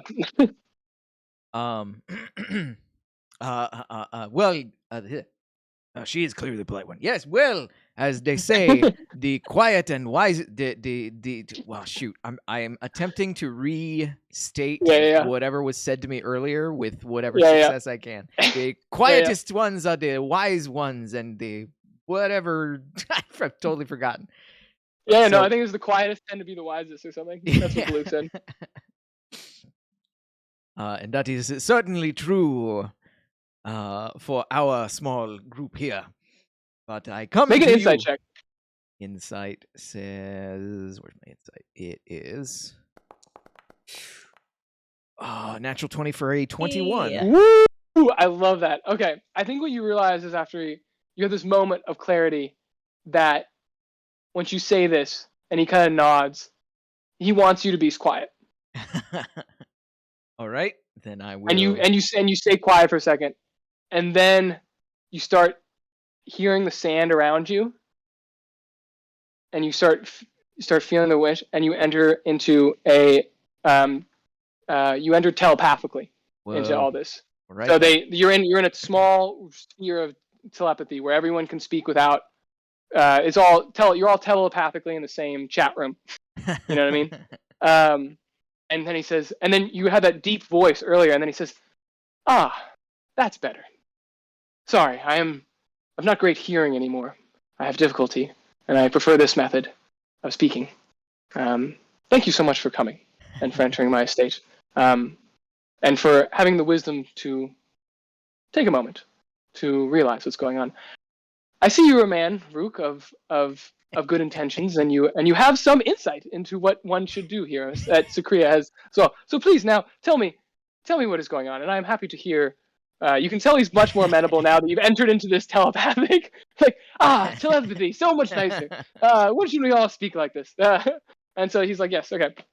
And you may tell him your thing. And with your insight, sorry, I just love insight 20. You have this sense that the Timolds prefer, if you're gonna do things politely, it's telepathically. Like I think it's of nobility. Nobler people speak telepathically. Lower people speak with words. So so if you ever wish to impress. So question, since Hawkus can communicate with me telepathically. He is also within the range of 1 mile. I feel like Hawkus would be he's in the chat room. Hawkus would be like, Rruukk, are you okay? Usually you're really loud and your mind is swimming with all this noise, but now it's like weirdly quiet. Did you die? What happened? Yeah, exactly. So he's also in on it. He's like, yeah, he's in on it too. He's like, wow, can everyone hear me? Yeah, wow, yeah. Yeah, so yeah, he's in on it too. He's in on it too. He is speaking in Draconic, so whether or not the Trinity that's a good point. Draconic. They can't. He can hear. He can't. You hear some Draconic, but yeah, he doesn't understand. That's a good point. I am visibly embarrassed on my face since I have realized that this is the way that things should be done. And then Hawkus barges in. Yo, what's going on? Yo! And I try. Oh, shh, Hawkus, quiet. Yeah, exactly. Oh, sorry. Oh, master, sorry. Oh, yes. No, master. We're not master. Right, friend, horse master, horse friend. Shut horse guy. up. Yeah, yeah. Okay. I love you, but this is not the time. Yeah. Okay, cool. Okay, so he's like, yes, tell me. And I leave after Hawkus quiets down for a minute. I give a couple of moments of silence just to regain the composure of the quietude out of respect. Of and then calmly, I apologize. That is my friend and companion and steed, Hawkus. He is a horse, and he is outside. He is excited that a sphere of telepathy has appeared around me. He does not usually get to talk to other people. I apologize. We have come here. None taken. We have come here today. Beg a favor of you. We have come to this city on a quest to find out the source of these nightmares that it seems that your workforce has been suffering from. We have good reason to believe that somebody is attempting to administer a widespread poison in the city. Unfortunately, it seems that your workforce has been targeted for one reason or another. Yes, I have seen this. Speak. Go on. This is my attention. He is a dwarf, correct? Yes, he is a dwarf, old dwarf, gray, silver gray beard, just kind of right, tucked around. Well, Rruukk is straightforward, so he's going to get to the heart of the matter. You obviously, you have been here a long time. You have seen many things, and it pains me to say that we have had a unfortunate experience with the dwarven inhabitants of the Temple of Moradin. And I described to him the events that happened with the baby and with the chanting and with the dwarf that I saw. I make a particular effort to describe the dwarf in detail, hoping that perhaps he might recognize this description and be able to identify this person. But I tell him that whole story, and okay. Let me roll, see if he recognizes this guy, because he kind of looked like the other ones, right? But you did roll a nat 20, so maybe he'll recognize. Describing the amulet, anything that could set him apart. Make a roll a. What would you performance check for describing this man? I mean, I guess performance or possibly history. Yeah, whatever you prefer. You know what he looks like, so it's more performance, I think. Roll performance check. Performance results in a 9. Okay, a 9. And so what I'm going to do is... and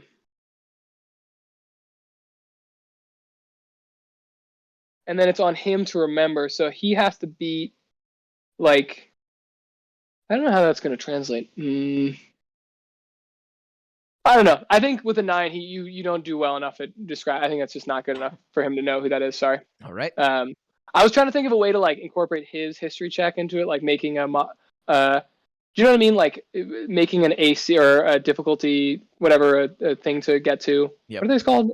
Yeah, based on your role, but I don't really know how to do that. Do you know what I'm talking about? Yeah, I mean, I would, if you're just talking like mechanics, I would probably just say my roll was a 9, so that's like sets the bar for the difficulty check. So he would have to roll a history that would beat something like, I don't know, whatever you want to assign to like a 9 would like 20. Maybe a 20. Yeah. Minus whatever. Because 9 is a low roll for my performance, so I would say like at least a 16 or 17 that he would have to beat in order to remember. Yeah, I'm gonna say 9's pretty low. I'm gonna say he has to beat. Yeah, let's say 17. Let's see. And he has. Let's say he's +2. He's been around. No, he does not. He got an 8. Sorry. Got it. He does not know. He does not know who this man is. I also described to him Miss Stoneman. Does he know Miss Stoneman? None did it. Yeah, I think he just rolled a 16, so I think he knows. And Miss Stoneman's like more known by the thing. He's like, yes, I know Miss Stoneman, of course. Cool. Before I like go on the tangent of Miss Stoneman, the reason that we are here is because we have had this interaction with the dwarves of the Temple of Moradin. We have suspect that they may be involved in this poisoning scheme. I described how his workers were there, how they were all complaining about nightmares, how Miss Stoneman was giving them stuff, how this dwarf and the baby, and how I think that they killed the baby. And so the reason we come here today is because we wish to use the authority of Baluk and his retinue to bring in these dwarves for questioning. The force of many paladins coming forward is stronger than a single outsider like myself. We wish to beg the assistance of Baluk and his retinue, but in order to do that, we must beg permission from you, for of course Baluk is oath bound to you. We wish, I don't know, however you want to, whatever mechanics are involved there. We wish for you to at least temporarily release him from his oath, so that he may assist in this matter. But you mean like a sort of hall pass? Yes, like a sort of hall pass. A sort of hall pass, yes. Yes, well, let's make it. Yeah, you gotta make a persuasion check. Persuasion is. Oh man, I'm just not good. 10. Okay, he says. It's almost 10. 18. I feel like he's like pretty. I feel like he'd be like, yes, well, maybe I can spare Baluk for a short while. Just for I worry. You say these things, and there are dangerous things happening to my people. I am not unaware of what is happening, and that is why Baluk is here. He is here to protect me.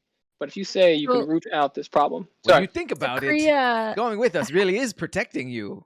So he still is fulfilling his oath, even if he comes with us. Mm-hmm.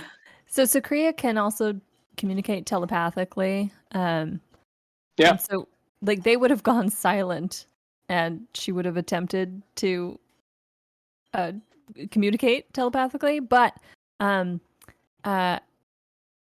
don't know, mechanics-wise, can she hear what they're saying to each other? Because she can. Let's see. Well, I think it's determined on this zone that this guy has in his house. Yeah. So it's whatever. Or are you trying to say something else? Like, is he telepathically linked to someone else as well? Like, I want to make sure. Can I say something?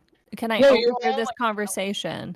And can I say something? You can hear everything, and you're part of it. It's like a big telepathic chat room that you're all in. Okay, great. Just wanted to make sure. Okay. She would chime in at this moment and just say, it could be a great assistance to ourselves and a great assistance to your workforce. It may get them back in their tip-top shape, working order, if Baluk is able to assist. I hear you.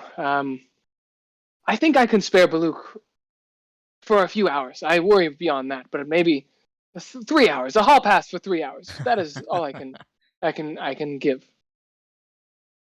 And thank you for coming. And I will. The Moradrin Church. This is strange. They are under my control. I guess I'd have to. He's kind of like thinking to himself. The choir director, Solomon. I have not spoken to him in much time. Would you like me to call Solomon here? I could arrange for him to become taken here. The like choir director. I mean, I mean, yeah, Rruukk would say yes because the display of authority over this guy would be even more of a help in our goal of like questioning and getting answers. That's what Rruukk would say, yes. We can wait for him. Sure. Okay. Yeah, okay, I love that. Sorry. Okay. So he's like, yes. And then he calls he like calls somebody and someone goes and runs and he's like things happen quickly for me. Wait one moment. And you kind of all wait and I'm going to say quickly, like the choir director you saw from previous, like just drops into the thing next to you guys. I love these guys. Okay. So he drops in. He's like, "Aye, Sire, you've called for me." So he's not physically in the space, but he's in the No, chat. he drops down with you guys. Oh. He's right there. He's the choir director that you saw. He wasn't the main guy, right? Remember how there was a guy in the middle who was a magistrate, and there was like the 40 people, yeah, right? And he was the main guy, and he's not the main guy, the caster, but he was one of the people. Got it. Yeah. He said, "Aye, sire, you've called for me. I am here. I am your honorable servant, and I have served for you and spread the message of Moradin for 20 years. And then he, Timold says, "Thank you for coming, Solomon. Do you recognize these people? I am a man of honesty. First and foremost," he looks around. "And these three, have made a claim that you, did you mention Dendar, or like, what did you guys exactly say?" I would have told him everything. I would have told him all the events that we would I have said Dendar? I don't know if I would have said Dendar, but I would have definitely told him about the baby and the stained glass windows and the nightmares, and I would not have implicated Sacria in the creation of the poison, but I would definitely, describe the cult and how I was captured and how I have that connection to them, so I can I can recognize their ilk. Yeah. And so he says, "And they have described to me some very, very strange doings in your temple that you have done, and that you may be in association with a cult. You know that I do not take these things lightly in my city. So, what say you?" He turns to them. He says, "Aye, Sire, look at me. I am Solomon. Solomon," pounds his chest. "I have worked in your mines. I say pray over your children. I sat over your daughter's wedding, and I prescribed it. I would not lie to you. I am your priest. Who are these people to me? I do nothing. I have worked tirelessly for you my whole life. And who are these people to say to you?" And then he looks at you and he says, "That is very interesting. And I believe you. Actually, he should make a deception check, and the guy should be lying." Sorry. Methinks he doth protest too much. If we notice anything about his bearing or manners that would give us cause to doubt him, I would like to. Oh my God! Please, yeah. So make what is that? Investigation or perception? For insight. Why don't you guys both make insight checks? Rruukk is too trusting. Rruukk rolled a 7. Okay. Here we go. Okay, let's see what this guy's rolls. Oh, a natural 1. Okay, let's see this guy rolls. So I just turn around and stare at the wall, I guess. Yeah. This kind of tracks. Okay. Because Okay. this isn't the spellcaster guy. So I mean, so just out of character, the process that's going through my mind is if we get one of the people that's like actually in question, either Miss Stoneman or this dwarf caster, that's who I would use Zone of Truth on. Since this guy is not one of those people, I'm not immediately... He was there in the crowd. Like, he's definitely a part of it. He was there like in the crowd, but he wasn't actually a spellcaster, which is why I'm kind of... Yeah. What does Baluk think? I look to Baluk. Does Baluk have reason to doubt? Okay. If anybody so you guys all rolled so... It's so funny. All the rolls are terrible. Poorly. This guy's roll was a 5 + 2, and then Tumult was a natural 1. So everyone is like... Everyone's looking at their feet, basically. For some reason. No one's paying any attention, but this guy gets away with it. He's like... He says this... Hawkus. He's in the chat room. Hawkus rolled a 7 as well. God damn it. Damn it. What about my snake familiar? Oh my god. No, it doesn't count. Come on. Okay. I love it though. So he's there and he says, Tumult says, that is interesting. What say you? What say you two? I'm holding a semi-court here. He gives good reason for me to trust him. I see no reason to fault him. What say you two? I have no reason to doubt this dwarf's words, but I do know what I saw, experienced, felt. I know what Sacria saw, experienced, felt. I know what Hawkus saw, experienced, and felt. And so the one we are looking for is this dwarf who was in your choir. I describe that dwarf and the amulet he's wearing as best I can once again. And I request that you bring this dwarf forward. If you are true to your word and you are a servant of the Trinwalds. The guy interrupts you. This guy, you are saying, look at me. You are saying that one of my choir is killing babies? Yes. This is what you think. Do you hear this? That is exactly what I am saying. Are you hearing this? This cannot stand. Rhea pulls the snake carcass from the snakes that bit the child out of her pocket and tosses it down and says, "Do your own investigation if you don't believe us. Ask people about the child that died inside the temple yesterday. And bring your best alchemist to study this snake carcass. I think you'll find that something is afoot." I love it. Okay. So he's like, He's like, this is good. Okay, I'll order more people to come. I am very powerful. Everyone can come here. I am fucking people in here. So he's like, yes, this is a good point. This is interesting.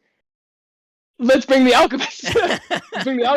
And let's bring some witnesses. And so, you wait for a minute, and then an alchemist drops down. Is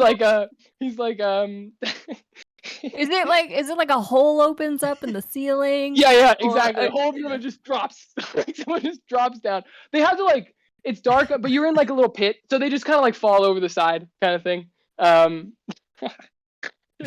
So yeah, not a pit. There you can see the sky above. Sorry, but like you're underneath. You're like kind of like ground as the sand kind of pours. I was just trying to get a fountain effect with this like gravity sand coming over. It doesn't. I guess it's just for fun. But so the alchemist drops down, as well as a couple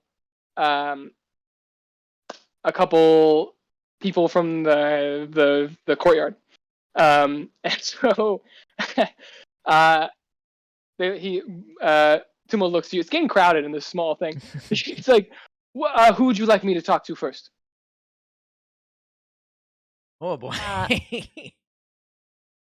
Speak to someone who was there yesterday at the temple and saw the child die. Interesting. He turns to the three people looking.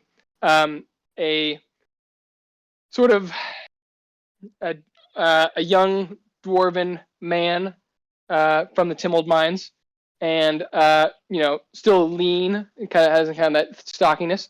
There is an older human woman, and then there is one of the guys you recognize from the stands that sold you the candy things that was watching. He's like, you guys brought me here.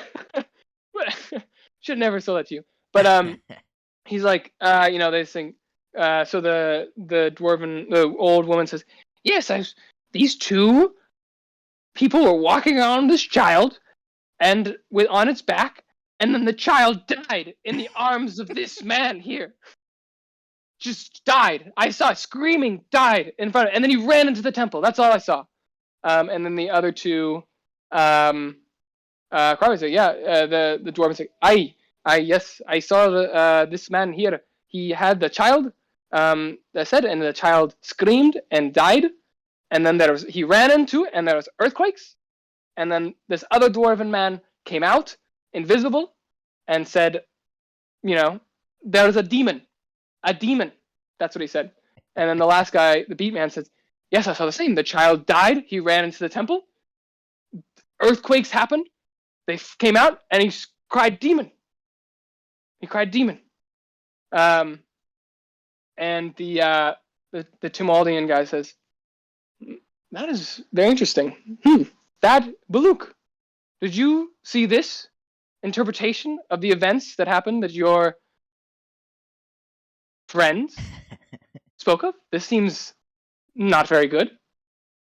What do you have to say for yourself, Sacria and Rruukk? The child has no connection to us. We found the child in your dumpster alleyways in your city. Who puts a child in a dumpster? It's truly despicable.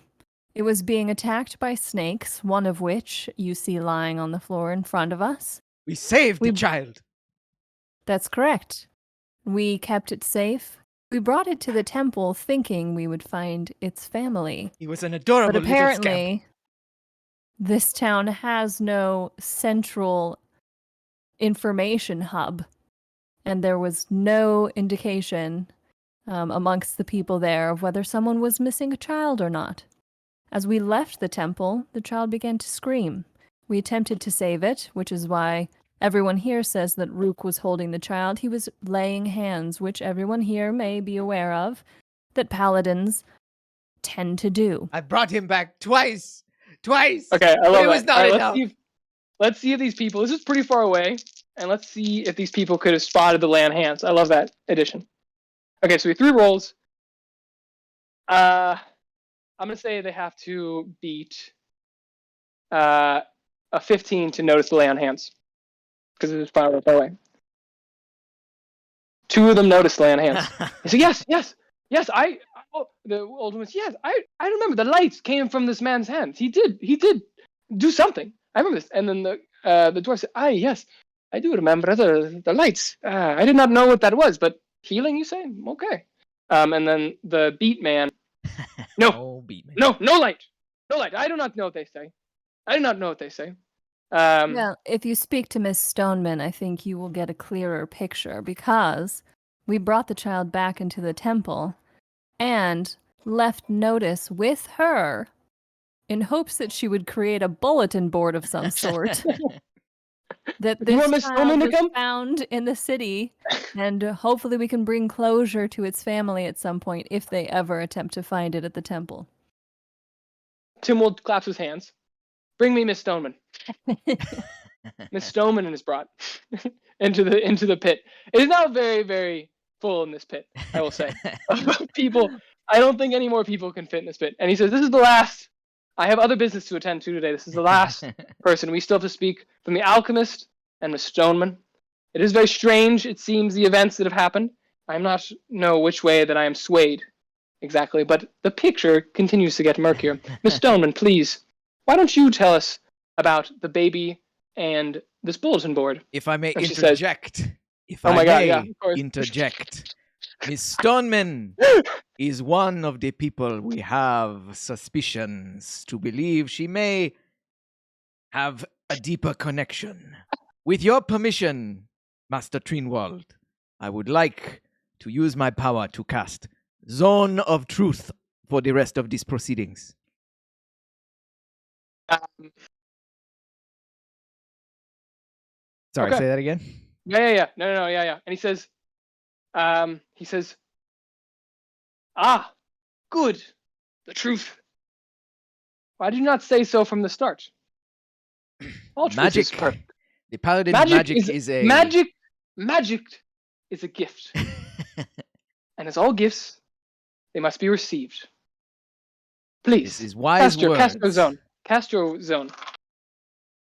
Are we all still communicating telepathically? Yes, exactly. I just love this idea of if someone else came into the room, Exactly. and like, and it would just be a bunch of people looking around silently at each other. Exactly. Cool scene. So, I'm gonna attempt. This is gonna be a long shot, but I'm gonna attempt to communicate something to Rruukk with a glance. Okay. The glance I'm gonna shoot him is an attempt for him to watch the people present, because it is possible to resist the effects of Zone of Truth.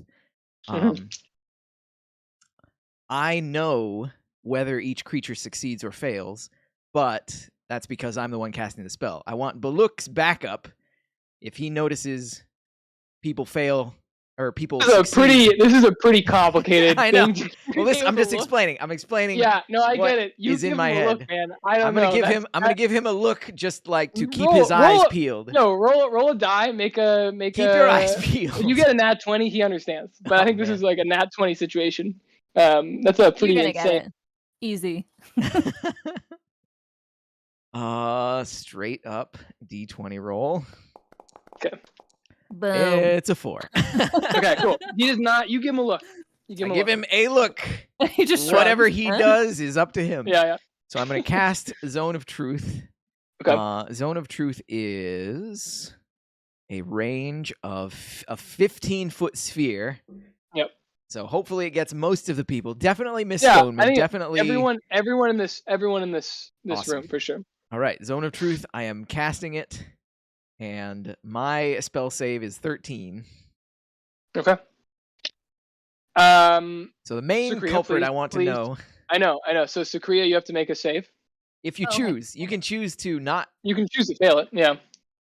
Oh, but you have to speak the truth if you are in the Zone of Truth. So that you know what? And yeah. Here's what I think. I think she's been affected by Rruukk, and just like she paid some penance last night, deciding to go to sleep as sort of like making up for what she's put other people through.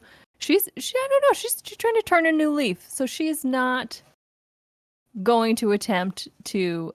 Ooh, She's gonna be ready to be truthful. right. Okay.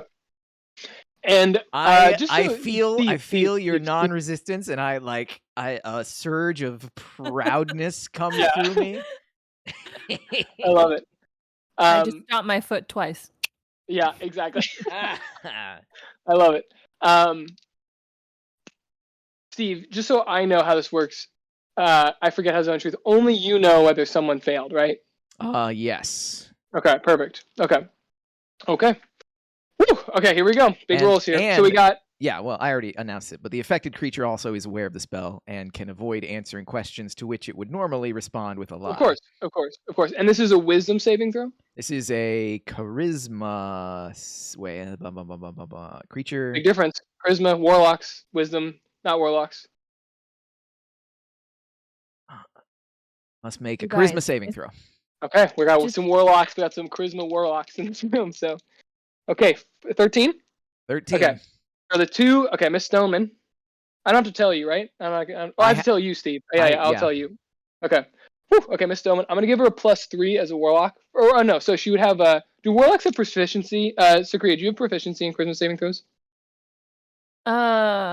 Yes, she how does. do I know that? How do I Okay, know so it's that? gonna be a +6, right? Because of proficiency +3, and they're gonna have a +3 to their thing, right? So Come on, +6. Okay. low rolls. All right, here you go, Miss Stoneman. Admittedly, my Nat 20, charisma. baby. Oh, Nat of 20 course. from Miss Stoneman. Okay, and then the other guy, he So, got choir a director? 7 +3. You know what? Actually, the choir director, he probably wouldn't be as high a warlock, so I'm gonna say he fails because he has a 7. That'd be a 13, which would match. But I'm gonna say that he fails. Good if he knows something. Yeah, because I don't think he would have quite as high. I don't think he have a +6 as just a underling kind of situation.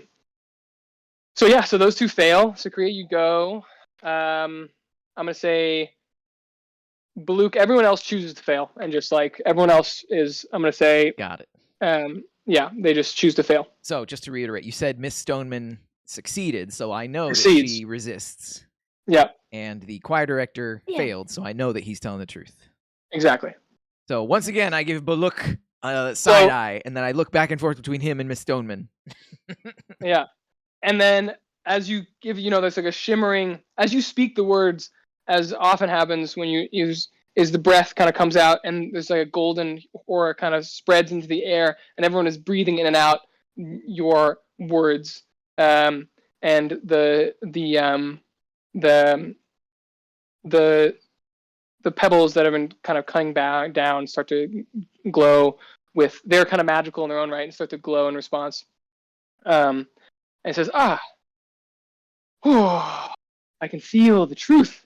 Ha ha! I can feel the truth, says Timold. He says, good, okay. But he knows you're not in the zone of truth, right? I mean, if I'm in the pit, sure I am. Oh, so do you succeed or fail? Oh, I will Like, definitely succeed. I will always tell the truth. No, I know, but like as a spellcaster, if you're in the zone, do you also have to make a saving throw? Me personally, Yeah. that's up to you, I think. It just says a creature that enters the spell's area or Yeah, starts yeah. a turn there. So I'm a creature, so I say yeah. Yeah. You should make a saving throw as well. And you can choose to fail. I choose to fail. Okay, cool. He says, the truth. The truth will set you free, right? That's what they say. That's what Icarus said. Isn't that what Icarus wrote? Everyone? The truth will set you free. So now we are all in the truth. Can I surreptitiously have my snake familiar just kind of like go behind people? Yeah, make a stealth roll. Okay. And your snake familiar is a snake, right? Okay. Yes. Cool. A small black snake. 14 for stealth. Okay. Yeah, it slithers. You see it slithering behind people. Yeah. It says, good. Okay. Now we have the truth out. Let us begin with you two. Oh man, since I am telling the truth, I am going to announce to the room that Miss Stoneman resisted the spell's effects. I am speaking the truth. Miss Stoneman resisted the spell's effects. She is. You interrupt Timold as you say, as he's about to say something. He's about to say something, and he says, Well, I'm glad you have announced that to everybody, but it is not your turn. As he kind of looks very agitated at you, as in like this, like, how dare you talk over me, Lord of Hecseye? Who is this low Dragonborn to speak over me? You see like fury in his eyes for the first time as he's like, I am holding court here. Like, you don't understand what is going on. Like, perfect. Miss Stoneman, how do you respond to this? Me? Thank you so much. Sorry, Irish accent. Over the rainbow. Yes, I am so happy to have come here to drink with my fellow people. I mean, not to drink, to speak with my fellow people. And I love the truth just as much as you do. I am in the zone of truth. What would a simple woman like myself be able to resist the magic of such a place? I'm confused, sincerely, of this Dragonborn's claim of what happened. And I would like to say, as I was told by the person bringing me, he kind of recapped what happened, and he told me that three here saw that man with the baby die in his arms, and I would like to say that is exactly what happened. I saw him, his source magic over it, the light. You say radiance, yes, radiance may heal. radiance may injure, if you have not heard this before. Are there not branding smite smells? Are there not I forget other spells, but are there not spells of angels that have come to destroy the demons of our world? Are there not demons that come to destroy the angels in false clothing? That is what I say, and that's what I saw. I speak the truth. She breathes in she breathes in the golden air. I speak the truth on Morrigan's honor. That's what he says, and he says, interesting words, Rruukk. This has been a very interesting day for me, as you have come here to speak lies to others. What do you? I want to send my familiar to crawl up her back and get its head close to her ear. Okay. And I'm gonna speak to her through the snake. Okay, cool. And I would say I'm gonna attempt to deceive her. Okay. And using the snake, I'm going to whisper. I'm gonna alter my voice a little bit and make a stealth check first, just so this happens. Another stealth check. 12. Okay. I would try to mimic, if I can do this, I'm going to try to mimic the voice that I heard in my dream. Okay. Whisper and say...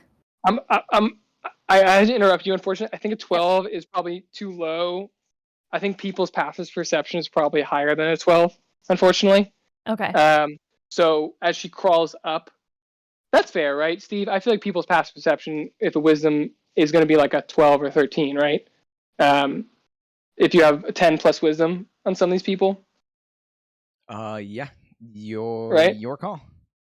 Yeah, I think that they would. I think a 12 is at the point where you would. I think I was trying to give you on 13, but I think 12 is a little too low, and I think she go as she says it, she goes, and she kind of grabs and like people as she sees the snake, as you describe snakes, being a problem, right? Yep. Yeah, and she kind of grabs it and throws it in the middle. It's like, demon, what is this? And the snake lies on the floor, in the middle. This is what I say. This is what I say, you Timoth. This snake, I do not know who this snake belongs to, but I bet it belongs to that one. And she points at you, Sacria. Well, she's is there a way perceptive. to... Yeah, what? I said, well, she's pretty perceptive. Well, she saw you bring your snake into the room, if you remember. She was right next to you. Wait, we talking about Miss Stoneman? Huh? Yeah, Miss Stoneman. Remember when the fight broke out? She was in the antechamber when you were also in the antechamber sending your snake in. Oh, of the temple. Mm-hmm. So she knows exactly who the snake belongs to. She's not perceptive. She just knows. She was there when it happened. Okay. Is that okay? That makes sense, right? I guess so. My response then would be, if you know it belongs to me, then why are you so scared of it? You say that out loud to the group? Yeah. Okay. Because you were a demon. Demon. Rruukk stands up. Yeah, well, that is funny. Like, how does she know that it belongs? That is interesting. Wait, okay. I love this. Sorry, I need to think. Wait. So she says it. Like I was there. I saw you. I saw it go into the room with you. You were there. You fought those people. And she kind of like stuttering a little bit. My snake did go into the room, and I apologize if it scared you, but it is not trying to hurt you. What was it doing on my back? Who are you? What is going on? These people, Timoth, these people are murdering children. They're snake demons infecting the minds of our people. These are the problem. These are the people problem. I raise my hand, not speaking, and look to Master Timold, waiting for permission to speak. He looks at you. He passes over you. Oh, I knew it. He passes over to you. To the alchemist. The alchemist has yet to speak. please, take a look at this snake. The alchemist goes, He's going to do, I guess he'll do an Arcana check. Ooh, low. Fucking low. Sorry, guys. I don't understand. This is just a snake. He rolled a 4. Sorry. This is just a snake. There is nothing here. There's no. I wish to say something, but there is no poison, no nothing. I do not know what this is. I do not know what this is. And he starts to look. Tumul starts to look angrier. Oh, I love this, guys. Sorry. It's not going well. I know it's not going well, but it's pretty fun. Well, I think that I have decided what is going on here. My hand's still up. Yeah. He's like waiting. He's waiting. I think we will need to do further questioning of these two to understand why they're in my city and why they are disturbing the peace and why they have been told by so many of my friends here that they were killing people and causing uproar in Mordrin churches. Take them away. But first, Rruukk, you have waited your turn. A final word from you. A final word from you. My final word is this. You said magic is a gift, and that gifts must be received. Miss Stoneman chose not to receive this gift, and she has dodged the issue for her entire time here. She entered this zone of truth, saying, "Oh, she is but a simple woman. Why would she have cause to resist the spell?" But I know, as the caster of this magic, as the giver of this gift, I know that she has resisted its effects. I speak the truth, for I am in my own zone of truth. And I am a paladin of Bahamut. I speak only truth, even outside of this circle.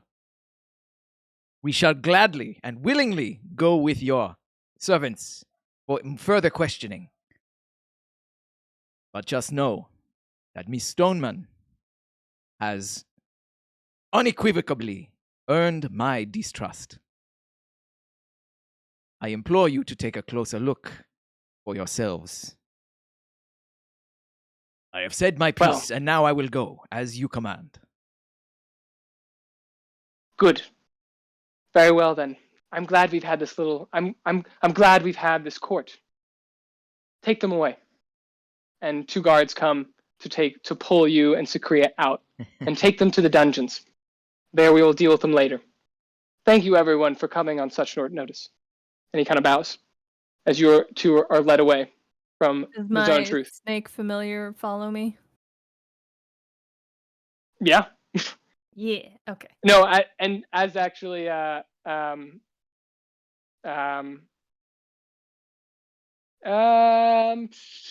think. I feel like Baluk, in a sigh of like sadness, takes the snake creature and says, "I should have not trusted you." And crushes the snake. Come on! Crushes the snake creature in his hand as your familiar dies. What? I should never have trusted you. That sets me off big time. Oh, that sets me off big time. She says to him, "You are not as wise as I thought you were." But look, we cried together over the child. How could you do this? You know I'm a paladin. I'm screaming out loud. No more telepathy. Yeah. How could you do this? A paladin of Bahamut. You call yourself a champion of justice when you do not see the truth right in front of you, Baluk. Bahamut frowns upon you and his wrath will be swift upon you. I pray for redemption for your soul, for your path has strayed, unlike Sacria, who is a shining beacon of light in these dark times. You have disgraced your order, and your oath shall come back upon you. And you're just you screaming as these guys pull you away. As you pull you away, it's like, I hope you rot in hell. And it's just, it's great. It's just like everyone's just like stunned at the just screaming of these 2 paladins, and you guys roar in your fury as you're taken away. As you look back and you just see the the rest of them standing there, and you see that the choir director lets out a big sigh of relief. And so does, and the Stoneman kind of watches you as you are taken away. Wow, guys, great scene, gotta say. That was one of the best. That was a fun scene. Okay, wow, that did not go where I thought I was gonna Don't go. worry, No. Sacria, the truth will always come out. We'll be fine, Oh, don't man. worry about it. Not if we're Um, the only truth tellers in an entire city of liars and fools. Oh, they can be convinced. Don't you worry. I'm sorry about your snake. as you guys being dragged, and you guys like are. So you know how there's all the sand kind of the thing in these pits? They kind of take you to one edge of the sand pit, and like quicksand, it takes you and the guards and everyone starts pulling you down under as you start to descend to a lower level in their compound. We're out of the master's telepathy chat room, correct? Exactly. And let's just take a quick pause. I gotta go to the bathroom. Me We too. can play for a couple hours. But yeah, that was fucking so sick. God, I love that. Okay. So we quick pause. I'm gonna just grab a drink and then go to the bathroom and we'll keep playing. Yeah, I've got a soft out around 6 o'clock, but until then, yeah, good times. Okay, cool. All right, 1 second. 5 minutes. Oh boy. Yep. Be right back, everybody.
Oh, taking a break. If anybody's in chat still, thank you for hanging out. This is a bonus session of Dynamite D&D with a different DM for a change. We've been doing a whole thing of intrigue, bit of a mystery, bit of a whodunit. These evil cultists that have weaseled their way into this city.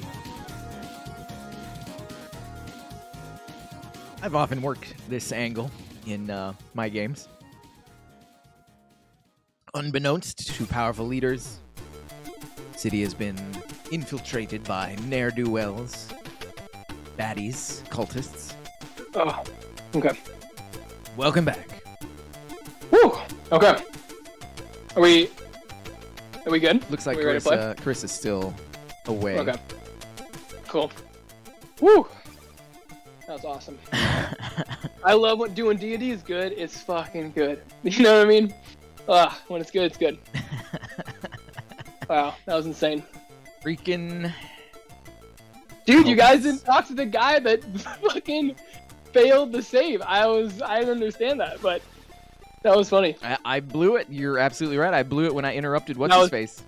Yeah, that was wild. That was wild. I love you interrupted. That was just great. I feel like that all made a lot of sense for the character too. So, okay. Sick. Okay. That's what happens. That's what happens, baby. Okay. Dude, I'm excited for your next season too. I'm excited for the one shots. Yeah. I'm definitely down. Do you want me to send? I know I just mentioned a couple times. Totally okay if not. The two people I played with before. Yeah, I feel like you may not know them well, so that makes sense. Yeah, I understand. I don't know them, so I feel like if I were to do a game with them, it would be better to do it with like you plus those two and nobody else, just to get a feel to for see it. what's up. Yeah, totally. So if you want to try and pull them in for a specific game day/time, then yeah, totally let me know. And then after that, if it all works out, I can see if they would be interested in joining the pool. Yeah. Totally. I can chat to them. Yeah. It's always curious whether they'd want to play or not. And I've played a million games with them, and they're great. So I'll pass the message along. Cool. And yeah, okay, as far as season 4 goes, if you ever want to run a game, obviously, as a DM, if you ever want to be a DM for a game, you let me know, and then I will totally give you the reins. Cool. But otherwise, unless you speak up and say something, I'm just operating under the assumption that I'm going to do, like I said, I'm going to send out the message to everybody, and whoever wants to play can chime in. But at any time, you can totally say, hey, I'll be the DM. And I will gladly hand it to you. I think I would happily do that. I think we'll play this one out, and then I'm down. I'll just let you know.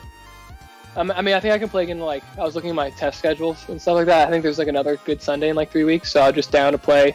I love DMing, so I'm down to DM again for whoever wants to play. But I also can play one. I'm happy to go either way. I do love, as you do as well. So I totally understand the wanting to be it. It's just so much fun. So, But yeah, no, I'm definitely down to play every month or so. I'm excited to see the other people you played with. Seems like you've created quite a community over the years of people. There's a couple of folks, yeah. I got good players that responded. That's cool. How'd you meet a lot of these people? Mostly, how did I meet most of them? Some of them through work, some of them as just friends. Actually, I think the majority is from work. But also one or two are just friends from life. We got That's cool. So other people from the UCSD, the other UCD drama people? Yes. That's awesome. Okay, I gotta fucking find that. I am back. I have Racist. been slightly distracted by the weather. It is pouring and thunder and lightning. Wow. And Reflection apparently of our fate. there's been flooding issues because we're on the first floor and there's sort of Oh my an God. embankment that drops down under like our porch. So we're just having to like keep an eye on it because like our entire like porch is wet. So as long as it doesn't like start pooling and trying to get into the door, we're fine. Okay. But I'm every so often I'm kind of like looking over there. So sorry about that. If you got to run to prevent flooding, by all means. I think it's fine. We haven't had a flood yet, but we were told it's been a problem, and they did some changes to try to fix it. But I did just go out there and was like, oh, this entire patio is soaking wet. Damn. Well, I hope everything's okay. I think it will be. Okay. I don't have any sandbags, but dude, it sucks when I remember when I was a kid, my parents' house flooded on Christmas. Oh. And I remember just like it sucks that when your house floods and you have to like bail it out. I don't know what we had to like bail out our house for half the day before the people could come to undo. There was just like it was heavily raining. And there was like a sewer that had been clogged or something. That sucks. Yeah, I did have one experience actually here in Virginia. Before I lived here, we were staying at a friend's apartment, and he was actually gone. He was out of town. And while I was there, it was a really rainy day, and all of a sudden, I hear a noise behind him, like sitting on the couch, and I hear, ksh. I was like, what the? And I get up, and I turn around, and there is water pouring into his apartment from, like, the vents, like the cooling vents. Really? And, like, from the utility closet, there's water pouring in. And it is everything I can do to just start picking stuff up off the ground. And this isn't my apartment. I'm just picking up his shit. I'm like running into his closet, pulling like boxes out from under the bed. And it gets like 3 inches thick, like deep in his entire apartment. Turns out they had a clog, and like this is one of those tall apartment buildings. And one of the like air conditioning ducts got all like backed up and started filling up with water. So like everyone on that floor was just trying to bail water out. Damn. Yeah. That's insane. Yeah. Did they fix it quickly, or is it like I don't.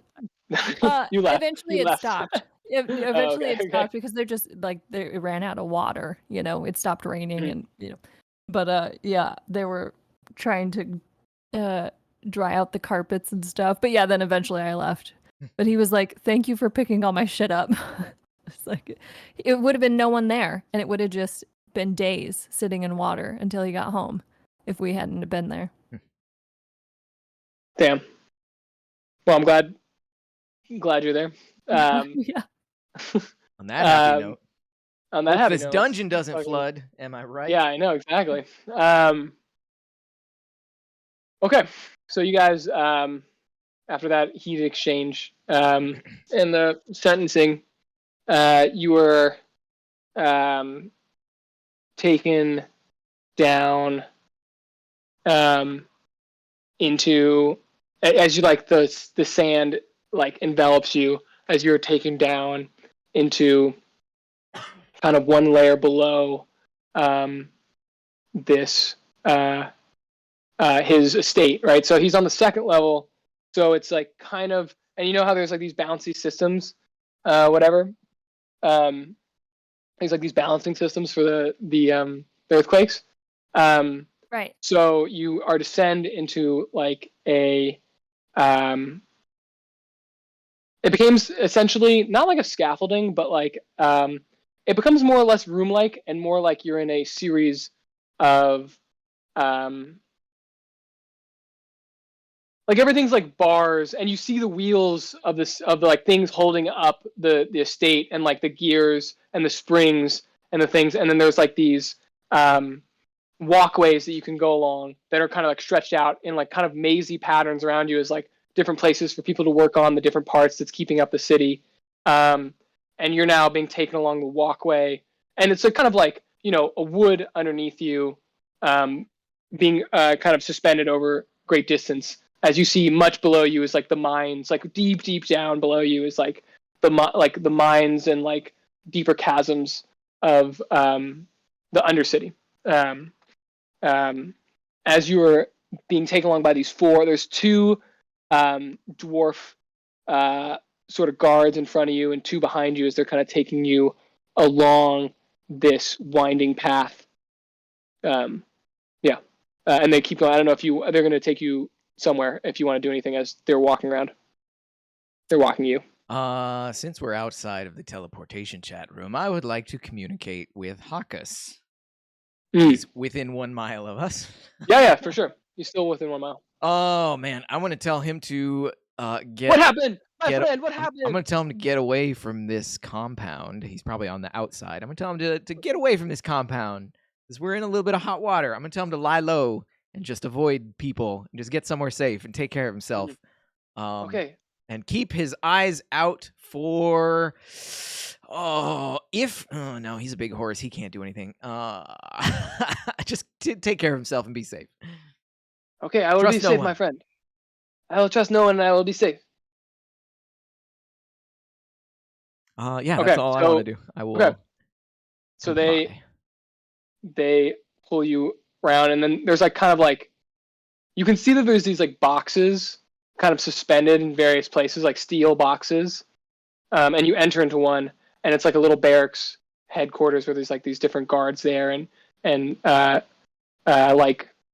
like also you can tell there's another box down the hall that was like a different place where some things are cooked, like this is, and like where like things are stored, like kitchen supplies are stored, and like there's lots of different these little boxes between these walkways.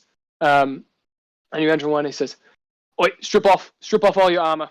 We're taking it all off. Take everything off before you get in the dungeons and leave it here.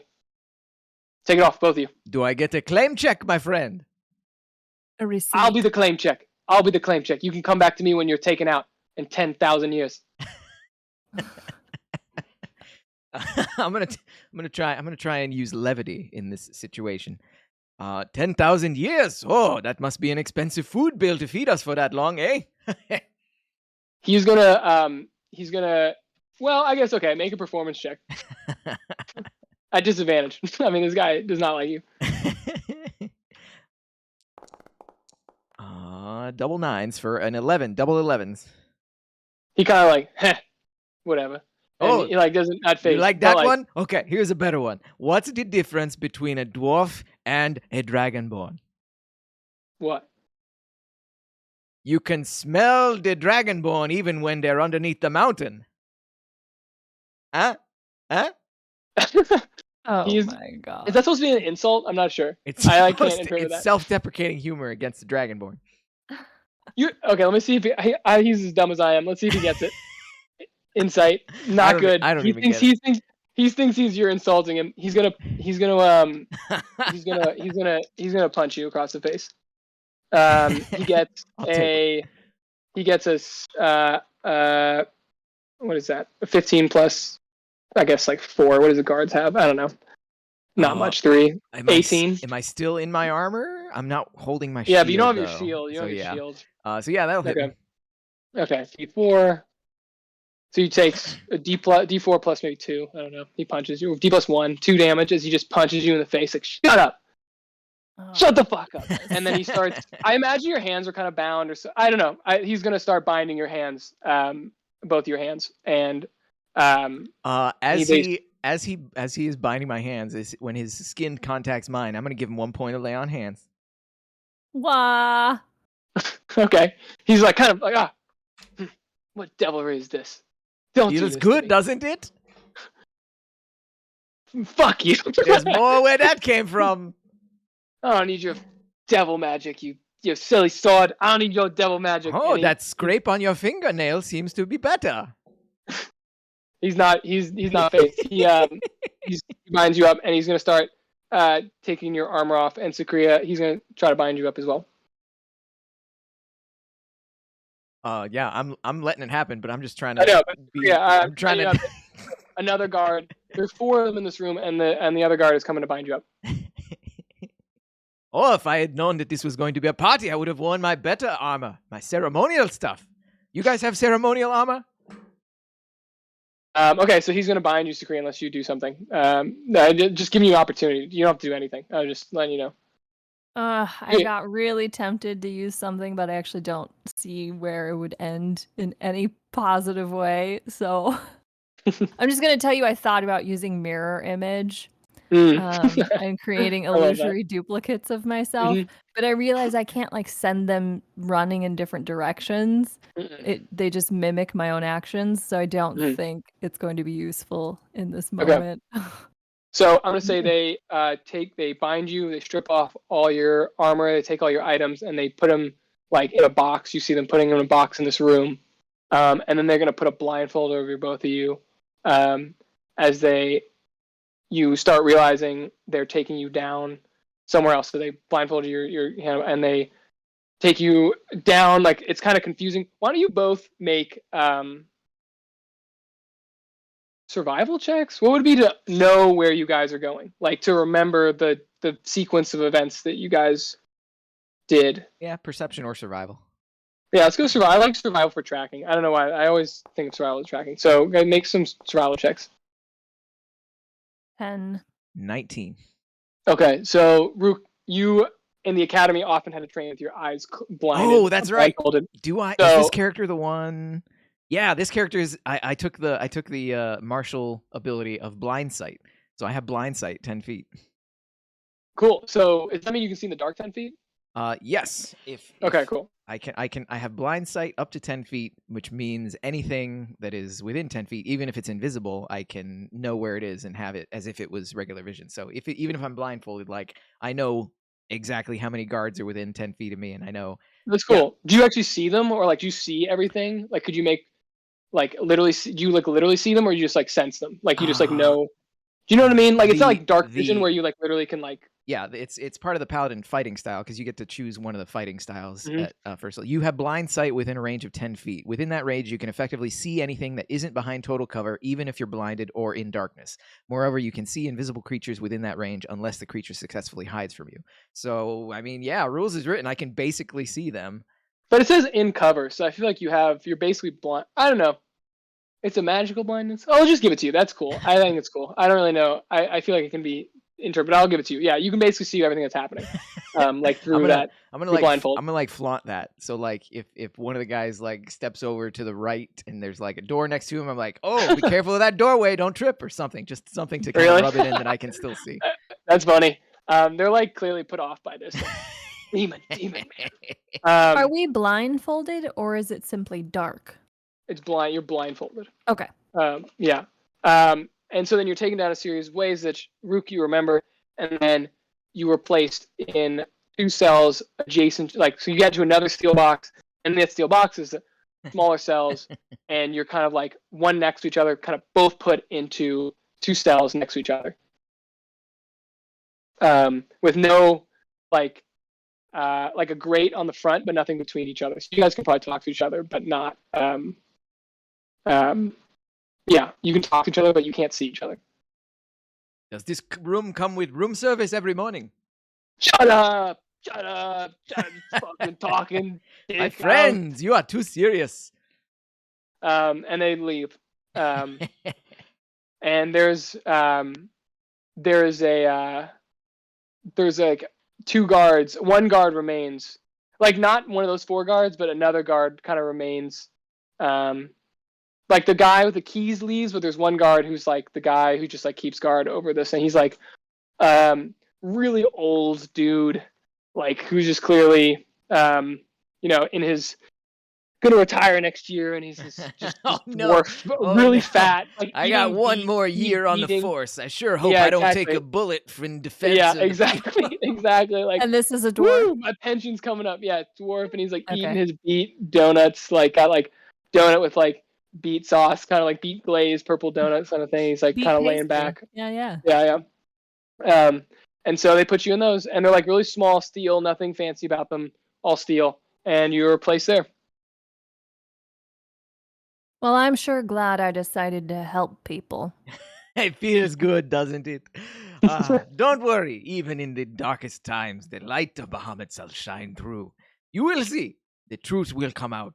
They will be begging us to solve their problems. Did you notice the teacher in the room?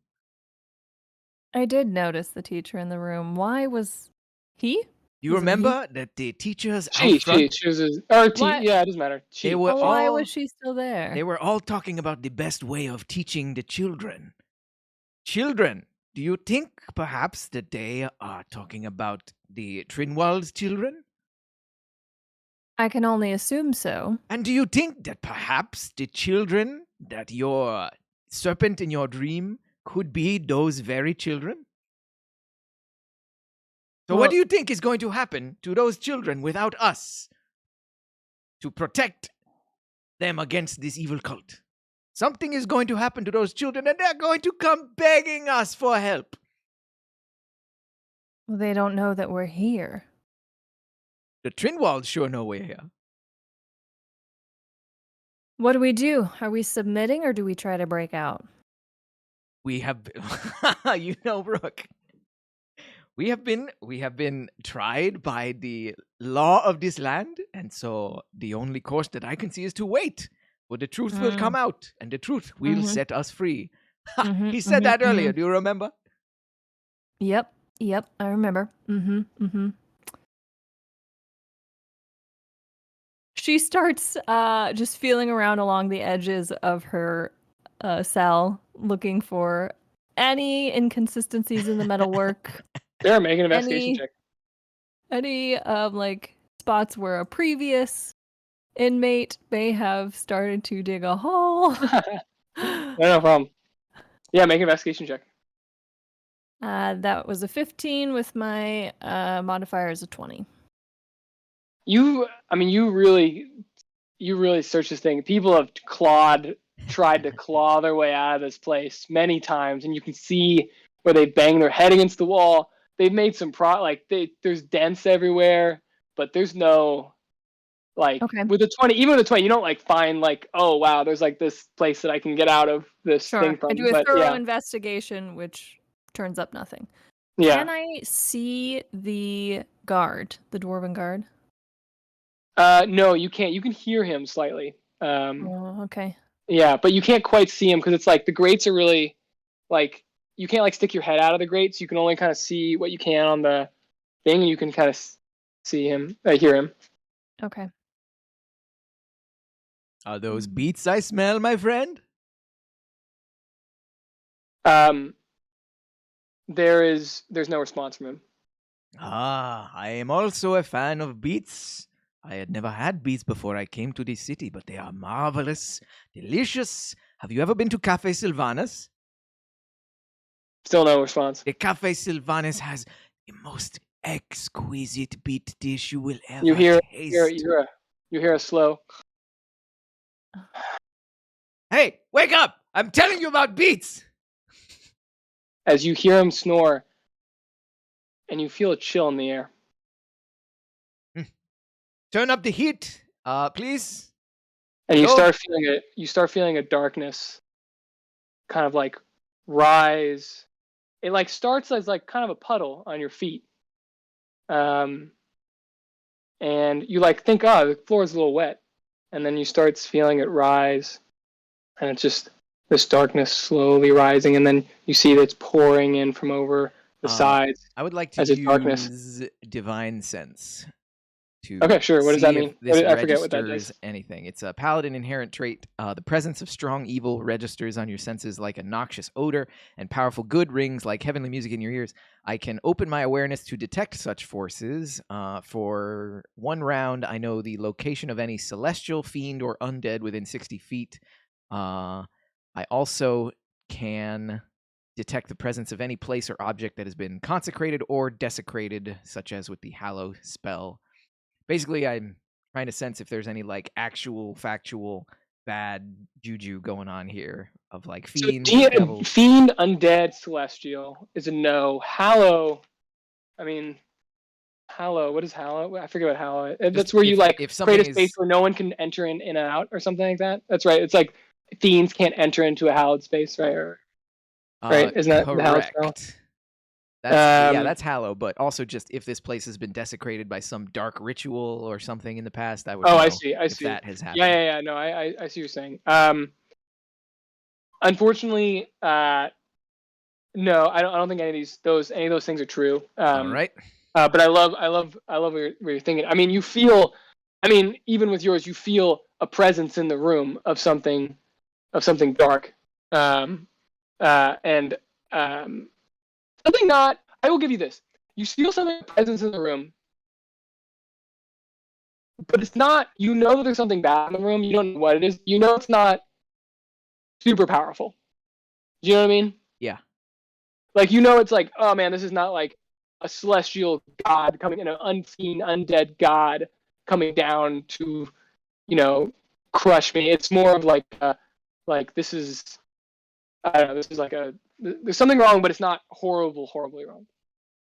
And regardless of power level, it's definitely not a celestial fiend or undead. No, it's none of those things. Okay. I'm pretty sure. I don't think so. You can correct me if I'm wrong later, but I don't really know what exactly it is. But as the darkness starts pouring over the sides, and you sense this. Never seen that before. Sacria, you feeling this? Am I feeling this?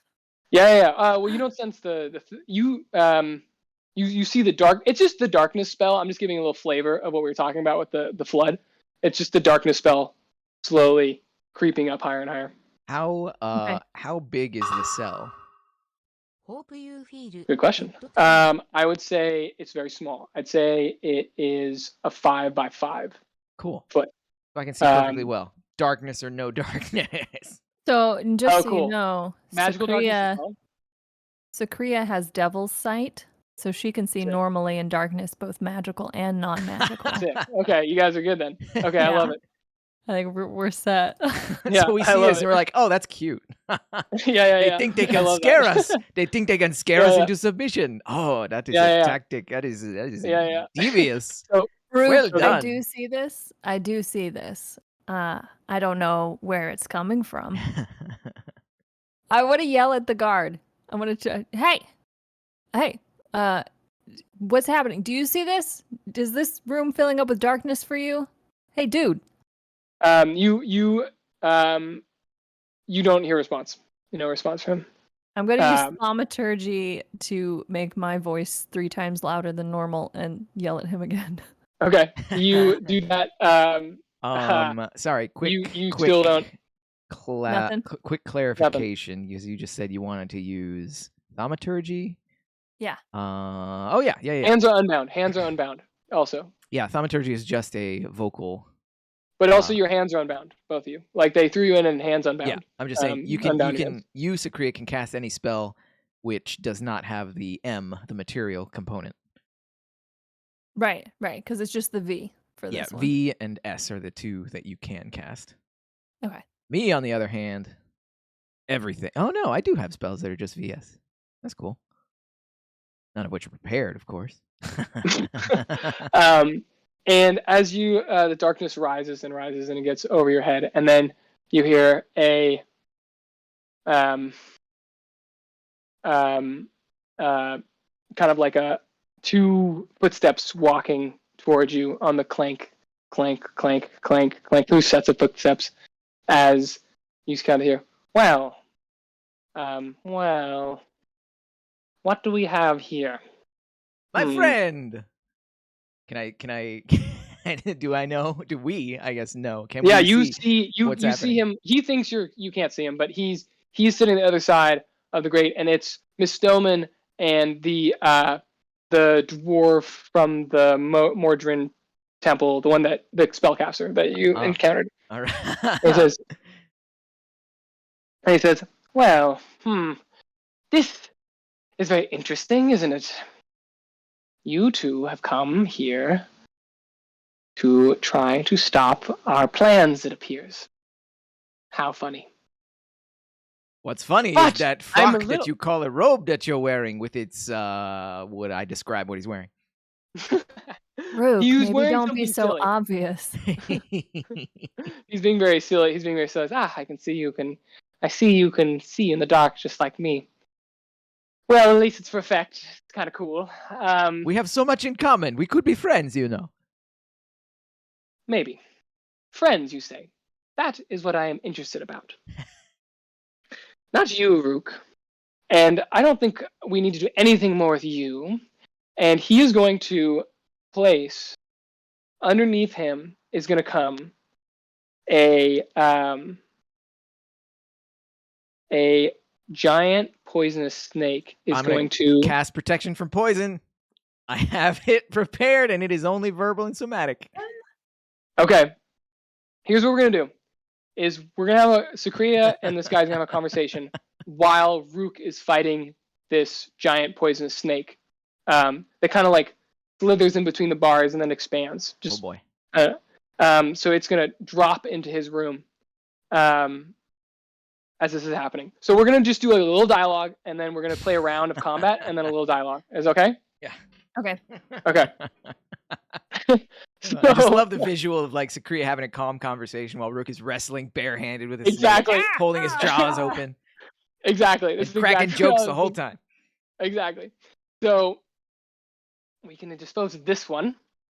Well, Sacria, you've come here for a reason I do not understand. Why are you here exactly, Sacria? Why did you flee? Sorry. He doesn't know who you are exactly. He knows like that you're now called Sacria because Miss Stoneman called. So now he's like, so Sacria, is that it? I see you are one of us, and you've come here for some reason with this person. To do what exactly? And he asked this of you. I came here to right my wrongs. Okay, cool. And with that, let's Rruukk, you and I are gonna battle this one. That's a snake. That's a big snake. That's a big snake. Okay, it rolled a 12 for beginning. Are we doing initiative? Initiative, yeah. Let me see what my initiative is. Dex 13 says initiative is +1. Oh, natural 1. Great. My initiative is 2. Okay, so it's going to strike first. Melee attacks +6 to hit. Ooh, nat 1 actually, so it misses entirely. As it like falls into this room and just like jumps at you across the room, and like you kind of dodge and it smashes against the back wall. And now it's your turn. Yeah, I'm definitely going to cast protection from poison on myself. Okay. Because I've seen what these snakes can do. So protection from poison, go. That takes 1 action. Where are you? There you are. Cast on self. I neutralize the best of it. For the duration, I have advantage on saving throws against being poison, and I am resistant to poison damage.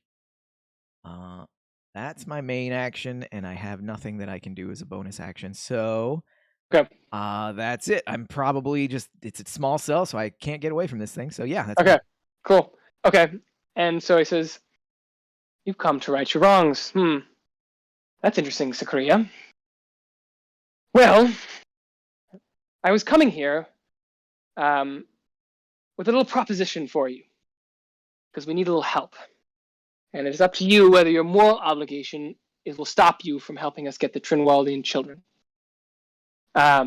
Would you... It is either... Choose now. It is truly either death of you and your companion, or helping me, you sign another pact with Dendar, and you help me get this child. What do you say? What do you need the child for? I think he's kind of like stopped, kind of taken back that you would kind of just talk like that. Well, the children of this, we have. I might as well fill you in entirely, so you may make your moral choice as clean as possible. Before I make a decision, I'd like to know whether you know what you're doing or not. Ooh. Does he know what he's doing? I love that. Okay. I don't know if he does. Okay. Let's see. History check. Pretty high. Okay. So he, of course I know what I'm doing. Of course we know what we're doing here. I do love this idea though. So he, I do love that idea though. Okay. I think he has a very clear, someone really clearly told him, like this high check was like, I'm very aware of the plans told of me of what's going on. So he says, well, of course, we are, to help you with your choice, we are taking children in this town and giving them nightmares. Do you ever see that play? Monsters Incorporated Tavern? You kind of give nightmares to children, and then we get delicious Dendarian food for our thing. The higher born the child, the more the delicious nightmare is. And that's what he says to you. You can respond, and then we'll do one round of whatever. I guess I just think it's pointless. Why do it? Why serve Dendar in this way? What's the ultimate goal? Okay. I lost the stars from my eyes a little while ago. Okay. Okay. So giant snake is going to attack you, Rruukk. Oh my god, so bad. Okay, 8 misses. As it like is it like once again just like smashes it. You've like kind of gotten the bearings of this thing as it kind of gets under your, you kind of, it trying to strikes and you kind of catch it under your arm. Your turn. I would choose not to catch it under my arm because. Oh sure, yeah. So whatever you want. just so I can Just kind give of it flavor. set the scene. So it slips under the door. It tries to get me, and I dodge out of the way. So it smacks in the back wall. Then it tries to get me again, and it goes the other way. So now it's back up against the door, and is the door / wall, the other side of the wall where the guy is standing now, is that like a porous grating, or is it a solid substructure, or is it just like a little window? Yeah, I think he like, it's like a little window which the snake like was small and then got big. It's just like a snake that can do enlarge and reduce, basically. I was just trying to give it away to get in and out of this cell. It's not like prison bars I couldn't like reach through. Oh, you could. It's like small. You could maybe fit your arm through, but nothing else. Well, here's what I'm gonna do. Like a snake was able to get through, so like you could fit a couple fingers, maybe like, a thin part of your arm, but not like all the way through the meat of your arm. Maybe like up to your elbow. What I'm gonna do is, since this snake is clearly of hostile, crud, without spending an action, does my passive perception or intuition or whatever tell me if this? No, I already know. It was small and it got big. Of course, it's a magical snake. I'm gonna attack it. These are clearly bad people, and they're trying to do bad against me, and they definitely are trying to do bad against Sacria. So yeah, I have 2 attacks. I'm gonna use my first attack to use my breath weapon against this snake. Sick. Okay, cool. Weapon is a Dex 12 saving throw for the snake. Okay. Dex 12. Okay, +4. It fails. Got 11. It takes 10 acid damage. Ooh, damn. Okay, cool. So that's first attack, and I spent 1 charge of my breath weapon. If it's still alive. Oh, so that was kind of why I was asking if the door was porous or if it was a jail cell or what, because if there's any chance of my acid splashing through the bars and getting anybody on the other side, I'll let you make that call. Is it a range of, is acid splat, is the thing supposed to go like a range? It has a range of 30 feet, a line of 30 feet. Yeah.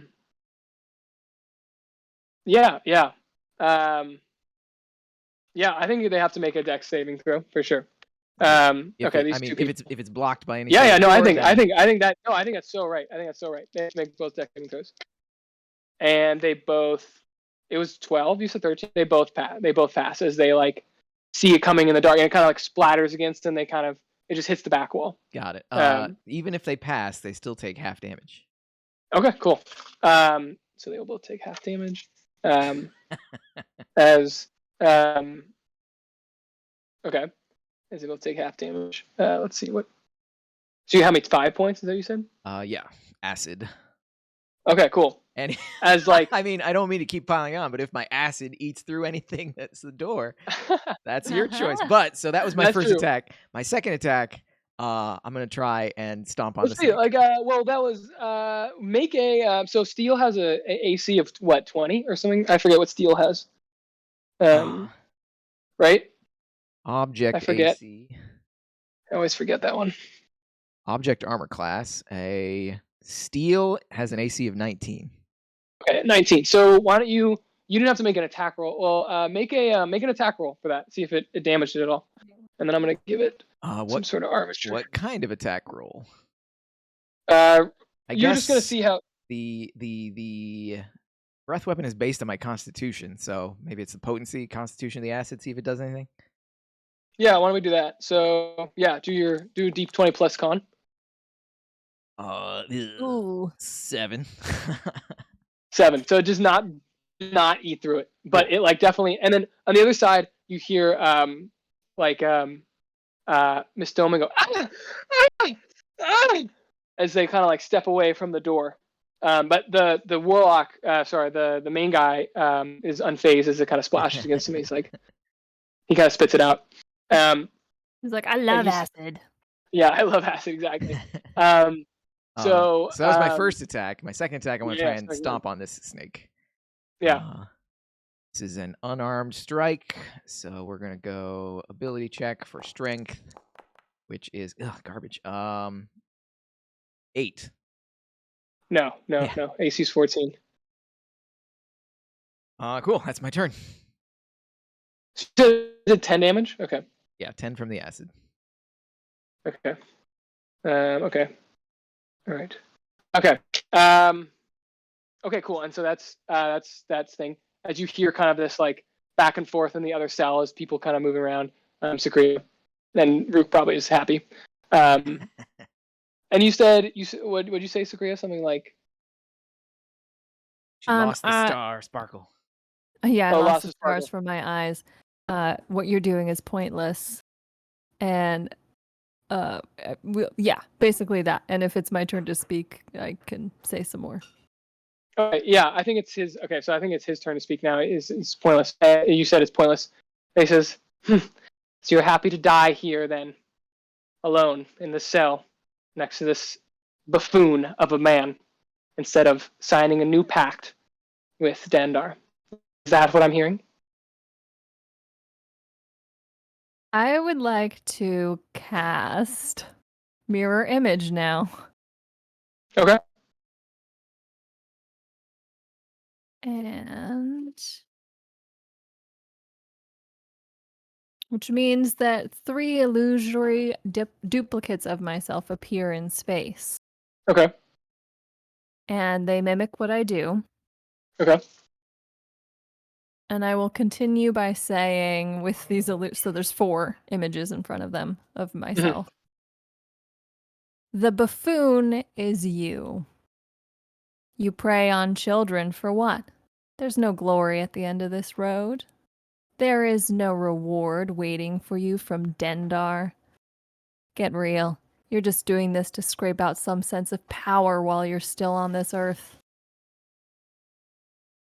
Awesome. He's and I thought my acid burned. Don't question. He's like clearly like, fool, die. You choose death then. And so he is going to you're gonna also enter into combat now. Yes. Okay, cool. He rolled a 1, so he's the bottom of the list. I forget what the adder the snake was before you. So I'm gonna snake a top around. Well, actually, and then what is your roll, Carissa? Sorry, Sacria. So I'll just roll on here a d20 so you can see it. A 10. 13 initiative. Okay, cool. Okay, so it's gonna go Sacria, and then I'm gonna get thank you. Yes, there it is. Miss Stoneman. 13. Miss Stoneman. So Miss Stoneman's first with a 20, and then so it's gonna be Stoneman, Sacria, Adder, Rruukk, and then Nameless Warlock. We have yet to. You never learned his name. So, Stoneman.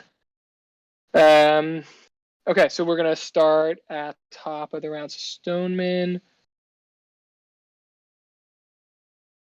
Okay, you choose death, and Miss Stoneman kind of freaking out about that, and she like is kind of like shocked, and she's gonna just Ooh. What is she gonna do? Oh my god, yeah. Can I is Hawkus still within 1 mile of me? Yeah, he is. I'm gonna tell Hawkus to get the attention of the Trinwaldi guards, or even maybe the head honcho, get the attention of somebody, and he doesn't know where it is. Dang it. I want Hawkes to do something, but he's outside. Never No, mind. he can, right? I mean, he's intelligent, right? He knows where Baluk is. He knows where the places don't are. speak that name to me.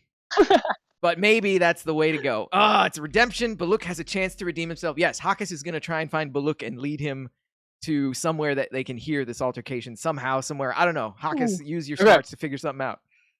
Okay, cool. I love it. Okay, Hawkes is going to try to figure that out. I love it. Okay. The Stoneman is going to like scream and she's going to scream and just like run away. Acid in her face, scarred. She's just like she's not like anyone. Like she doesn't have a lot of power. Like that was like nearly killing her as just a kind of commoner. She's screaming, I'll tell the cult! I'll tell the cult! And she runs away. And then Sacria, it's your turn. I would like to do another spell. Okay. I'm going to cast Shadow Blade. Ooh. How does that work again? I haven't. Oops. I thought. Oh, there it is. Shadow Blade. I weave together threads of shadow to create a sword of solidified gloom in my hand. This magic sword lasts until the spell ends, and it's a simple melee weapon, and deals 2d8 psychic damage on a hit. Has the finesse, light, and thrown properties. Range 20/60. Okay, so Okay. I can So attack that- a target. That doesn't matter. Yeah, that's a bonus action to summon it. And then as an action, she can make an attack with it, melee or ranged. Okay. Cool. Yeah, if I drop it or throw it, it dissipates. Okay. But you can summon it back with a bonus action later. Right. So I would summon this, and if I do have an action, I just assumed that would be my action. No, that's But a bonus Steve, you're action. saying that's a bonus. Okay. I would then target the dude in front of me, Mhm. Mr. Cool. Make choir Yeah, practice leader. Yeah. Make an attack roll. So since it's basically a dagger attack for you. So if you make a dagger attack and use the attack roll, it already rolled damage when you cast the spell. So if you hit, Yeah, I it'll see do that. 16 psychic damage. Okay, great. So just roll a Really? Damn, dagger. that's the time I'll do 16 psych It's a damage. third level spell. It That's is. sick. Yeah. That's sick. And Okay. what I come to understand is that for warlocks, you only have 2 spell slots, but it doesn't matter which level spell. Yeah, you always Totally. cast it max. Yeah, so I totally. just went for the max. Yeah, make a dagger right. attack. I'm gonna make a dagger attack. Show me. 13. Okay. 13 to hit. 13 to hit is what did I put this guy's AC as? 13. So you hit. Just barely. Like, what's your AC, Sacria? He's another warlock. 15. How do you have You're 15? not wearing your armor anymore, so your Oh, AC yeah. is actually 13. Oh, so how did you do that, Steve? How did you? There's a little button on the right side of your studded leather armor, the little shield Okay. icon. If you click that, it equips or de-equips it. Okay, thank you. Okay. Okay, 13. Also 13. Okay. Yeah. So you hit him. You do 16 points of damage as he just With his shadow Carrot. blade. Spell Shadow blade yeah, enters his so- brain. I love Yeah. the image. I know, in the shadows, like in the darkness, it just like seeps through and just like goes into his skull. Do you have to see him to do this? Just wondering. She has her special sight, but No. I know. I'm just saying, like generally. Let's see. I mean, yes, because Yes. it's throwing a dagger as a ranged attack. So yeah. It says when you use the sword to attack a target that is in dim light or darkness, you make the attack roll with advantage. Oh wow, Is what it says. we're definitely in darkness. Okay. But Yeah. yeah. You want funny. to roll damage? You want to roll another one to see if you get a nat 20? Yeah, on your sure. dagger attack, Why not? push the little plus next to your dagger attack. Yeah, why not? Oh Wait, do you have 2? I'm confused. no, Wait, you have 2 attacks? no, No. She has a single I attack. Okay, that was just the second attack. Okay, cool. That Okay, was just so with you- advantage, but it doesn't change anything. Okay, cool. You smash into him. Okay. He screams in agony. Heretic. Adder, the giant poisonous snake's turns to you, Rruukk. and attacks. That's going to hit 18. So it's going to do 1d4. So it does 8 damage right off the bat, and then it's going to make, you have to make a DC 11 Constitution save and take poison damage. What type of damage does it do right off the bat? Piercing? Piercing, yeah. Got it. So -8 piercing. And then what kind of save? DC 11 Constitution saving throw. Constitution for poison? Yeah, poison. For which I have advantage thanks to my spell. Yeah. First roll was 16, so that'll make it. So you make half as much damage. So that's 7, 12. So you take 6 points of damage. 6 poison damage? Poison damage, yeah. So I also have resist, so I take 3 poison damage. Nice. Good job. Oh, I like that spell. Okay. Yeah, it's a good spell. Okay, and now Rruukk, as the adder sinks its claws into your arm, and now your turn. Yeah. The breath weapon was really doing a good job. So I'm gonna do the same thing I did last time. Start out with a breath weapon attack, and then try and step on it. So cool. Breath weapon will be, I get 3 charges of breath weapon. This is the second one. So again, DC 12 saving throw. Okay, so both these guys are going to try to make a saving throw, the adder and the whatever. They both fail, so 9 points each. 9 points of acid damage each. Okay. Okay, that adder is almost dead. Okay. And then I'll try and step on the snake. Yeah, go ahead. Strength.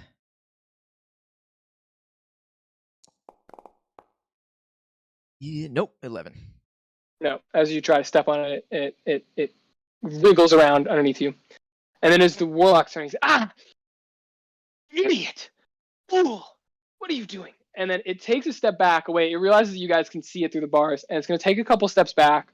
It's going to take us distance to the edge of the room. It's going to be 15 feet from you guys, I'm going to say. These are small boxes. I didn't imagine them huge. So 15 feet from you guys now. You can't see it in the bars. And then he's going to cast Dissonant Whispers. And so it has, it is in Warlock, so it has 2 spell slots. So it's going to take, it's going to cast it at 3rd level as well. So why don't you guys, Sacria, it's targeting you. Also you should make an attack roll against the bars, Rruukk. See if it burn them this time. That's very important. Yeah. Constitution 5. That sucks, man. Okay, that sucks. All right. It says fool. So this is only one that they can hear. You don't have to do anything. And it's 3d6. It's actually 5d6 at 3rd level. So he has 2. He's the same level as you guys. So he has 2 spell slots. The darkness was Miss Stoneman. So he's going to do 3rd level. So why don't you make a wisdom saving throw, Sacria? And this is to beat a 14. All right, wisdom. Ooh. Okay. Yeah, 19. Okay, so you succeed. So you're not afraid of this guy, and you take 5 3d6. So 3, 13, 17. So half of 17. So it's 8 points of damage. As you hear, like, submit, do it, help us, just fulfill your destiny, join us again. As you hear this racking your brain as he takes a step away. And then Miss Stoneman's run away. Sacria, it is your turn at the top of the round. He's stepped away from your line of sight. Okay, so currently, the choir master, is that what we're calling him? It wasn't the choir master, because the choir master was in the telepathic courtroom with you. This was the dwarf that was actually casting the spell the first time we went. Yeah. So he's the one that killed the baby. Oh, okay. This is the guy that was casting Dissonant Whispers. This is like his spell. He's a Dissonant Whisperer. Yeah. So he does. Okay. So he has stepped out of my sight. Yeah. Wait, he stepped out of my sight, but I'm still in the cell? Yes. Is it Dissonant is it Whisper blocked? doesn't need. What? Sorry, can I step in? Yeah, go ahead. Is Dissonant Whispers an area effect or a target effect? It's one creature of your choice within range can hear. So each time a creature is targeted with an attack while mirror image is up, you have to roll a dice to see if you actually target the correct Sacria. Oh, okay. My Oh, bad. see, I wasn't even My thinking bad, my about bad. that. I 'Cause forgot I about was that. I'm thinking sorry. like of a sword or something, you So know? roll a d20. But even when it's saving throws, like even when it's okay. If it's a Okay, this target, is good if it's a point. target attack, he has to choose the target. Yeah. Okay. Yeah. Okay, cool. So it's you have 5. Wait, this is 5? You rolled a d20 and you got an 8. Where is So it? that wasn't me. That was Sacria. Oh. But yeah, it doesn't matter. We can use that roll. Whatever. I think it's like 1 through 4, 4 through 8, something like that. If you if have you have 3 three duplicates, you must roll a 6 or higher to change the attack's target to a duplicate. which you just rolled an 8, so he targeted a blank. So I feel Okay. like you took no damage from that last Dissonant Whispers. Yeah, you take no damage. That's great. No damage, but one of that duplicate is destroyed. So I Yes. now have 2 duplicates. Right. Mhm. Okay, Okay. cool. So I think I just missed like how he exited. If I'm still locked in here, or if like the door is open. Door is still locked. He was just seeing you from a great. You're still locked in there. Okay. But you didn't take damage. That's really good. Okay. And he's like, so you know what? You can't see around these crate corners, but he's like he's like in the room, but you can't. And he was like whispering foul things. Okay. Then I'm just And gonna then- use thaumaturgy to try to freak him out. Oh, here we go again. Here we go again.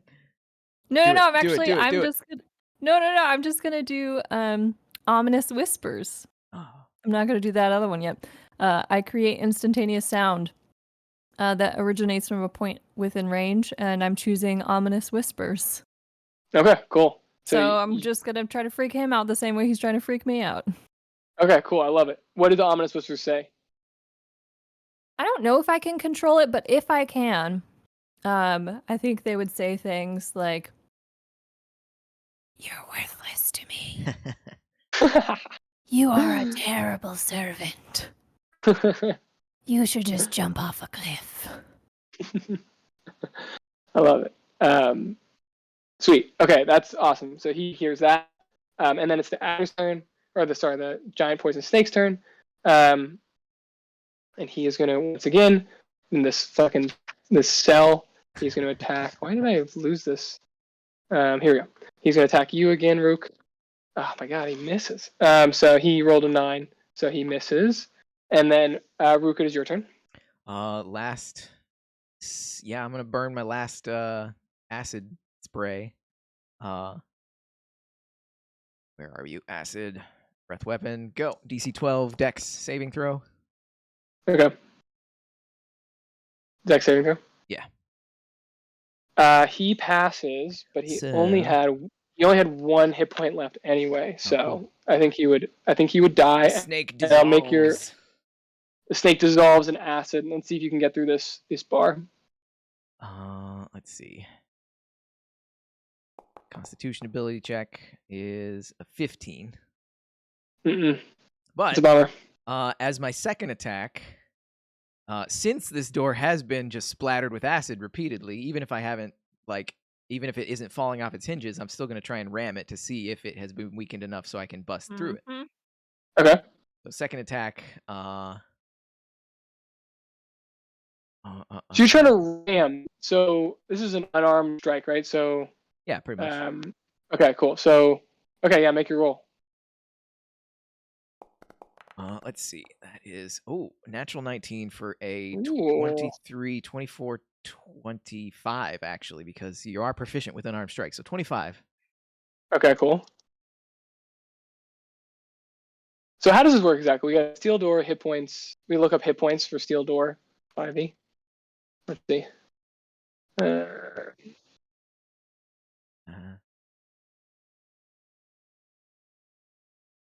This is random sites that has an HP of 20. That sound about right to you? Sure, whatever. Sounds okay. Feasible. If you're Okay. calculating the damage thus far that it may or may not have sustained, 25. Oh, that's a good point. Okay, so you took, but the other one didn't have the potency to like break it down. I feel like. Sure. I don't know. It's up to However you. I don't know. wanna roll. I feel like that would be. You decide what makes for better storytelling. Yeah. I think the whole point is the Constitution. So yeah. So you do damage. So it has 20 HP. So roll your damage for that. You hit it, and you did a good job. You broke it. You broke it a little bit. So you want damage for this unarmed strike? Yeah. So you can do a D4 plus strength or something. It's unarmed strikes are 1 plus strength, so 5. Oh, okay. It's 15. Okay. So it's 15 left. And then it is the warlock's turn again. It is going to use 15 feet to step into range, and then it is going to take 2 Eldritch Blasts at you, Sacria. Let's see here. 1 hits a D. It's like a 25 something. So that's, and it takes agonizing blast. So it's going to be warlock. So it's going to be a D10. So 3 plus 3, so it's 6. And then also you're going to be smashed against the back wall as it has repelling blast as you're smashed against the back wall. I should roll a D20. Oh yeah, no, roll D20. Got roll me D20, or one of my Good point. Oh, natural 1. Got you. Okay. You got me. So how much damage? And then stand by. Yeah, reaction. How much damage did the spell do to Sacria with just the initial blast? It did 6. Yeah. Sacria gets hit, so I can use my channel divinity to rebuke those who uses violence. After an attack within 30 feet of me deals damage to a creature other than me, I can use my reaction to force the attacker to make a wisdom saving throw. On a failed save, the attacker will take radiant damage equal to the damage it just dealt. Wow. Don't attack my friends! I love that. Okay, so wisdom saving throw? Wisdom saving throw of what's the DC? DC 13. And Sacria, what's your wisdom saving? What's your plus? +4. Plus 4, okay. Wisdom saving throw? +4? Wait. Yes. Okay, I'm just using. I didn't use the whole thing, so I'm just using. I was just another warlock, same level as you, so I'm just going to use yours. So, it got a 14. 10 plus 4. That's what you said. Passes. Yeah, it just if passes. If it succeeds, it takes half as much damage, so it takes 3 radiant damage. Okay. Cool. And then it moves back, 15 feet away, so you can't see it anymore. And that was 6 damage, you said? Yeah. I have a quick question that is sort of outside of the story. I have Hellish Rebuke, which I've never used double time before. I don't like. Can I, because I just got damaged? Can I use this? But I don't have a spell slot available anymore. If you've cast all your spells, then no, you cannot use it. Okay, just making sure, because it was like listed in another place. Hellish Rebuke is part of your tiefling. That's not part of your warlock spell slot, so you can absolutely use that. That's why I was asking, because it's listed under Infernal Legacy that I can cast it, but it says you can cast it as a 2nd level spell with this trait. So that's why I was like, I don't know that I can use it as a reaction because I've used my spell slots. Mm-hmm. Well, I don't know. Can you? I don't know. Is it a spell slot? It's talking about spell slots because it is an actual spell that people can take, but because you're an innate spellcaster of it, you just cast it at the lowest level. So you're not spending any spell slot. It is just a 1st level spell. Okay. So she can cast that how many times a day? Once. Oh, is that, and that's the, so she can cast it once a day as a tiefling? Yes. Okay. Yeah. Okay, cool. I regain the ability to cast it after a long rest, so it seems only one use per day. So not only is Rruukk pissed off that he gets revenge from Rruukk for hitting Sacria, and then revenge from Sacria for hitting Sacria. Oh yeah, we're coming all out on this one. I love it. So, yeah, I love it. F you. He has to roll a Dex saving throw. Dexterity saving throw. All right, let's do it. He got a. What's your Dex saving throw? What's your plus? Her DC is 15. But what's your plus? He got a 10 plus whatever your Dex saving throw is. Oh well, she's got a monster Dex. We rolled for our stats, and she has a monster Dex. She has a Dex of 17, which is +3. But the saving throw part, because she's trying to do he's roll. I'm Same just thing. using your stat. I just didn't create a whole character Gotcha, sheet. For yeah. this, Yeah, so it is Still plus plus 3. Yeah. Okay, so you only got 13, so he fails. So how much damage did you take? 2d10 fire damage. Wow. Yeah. Yes. Okay, cool. Do it.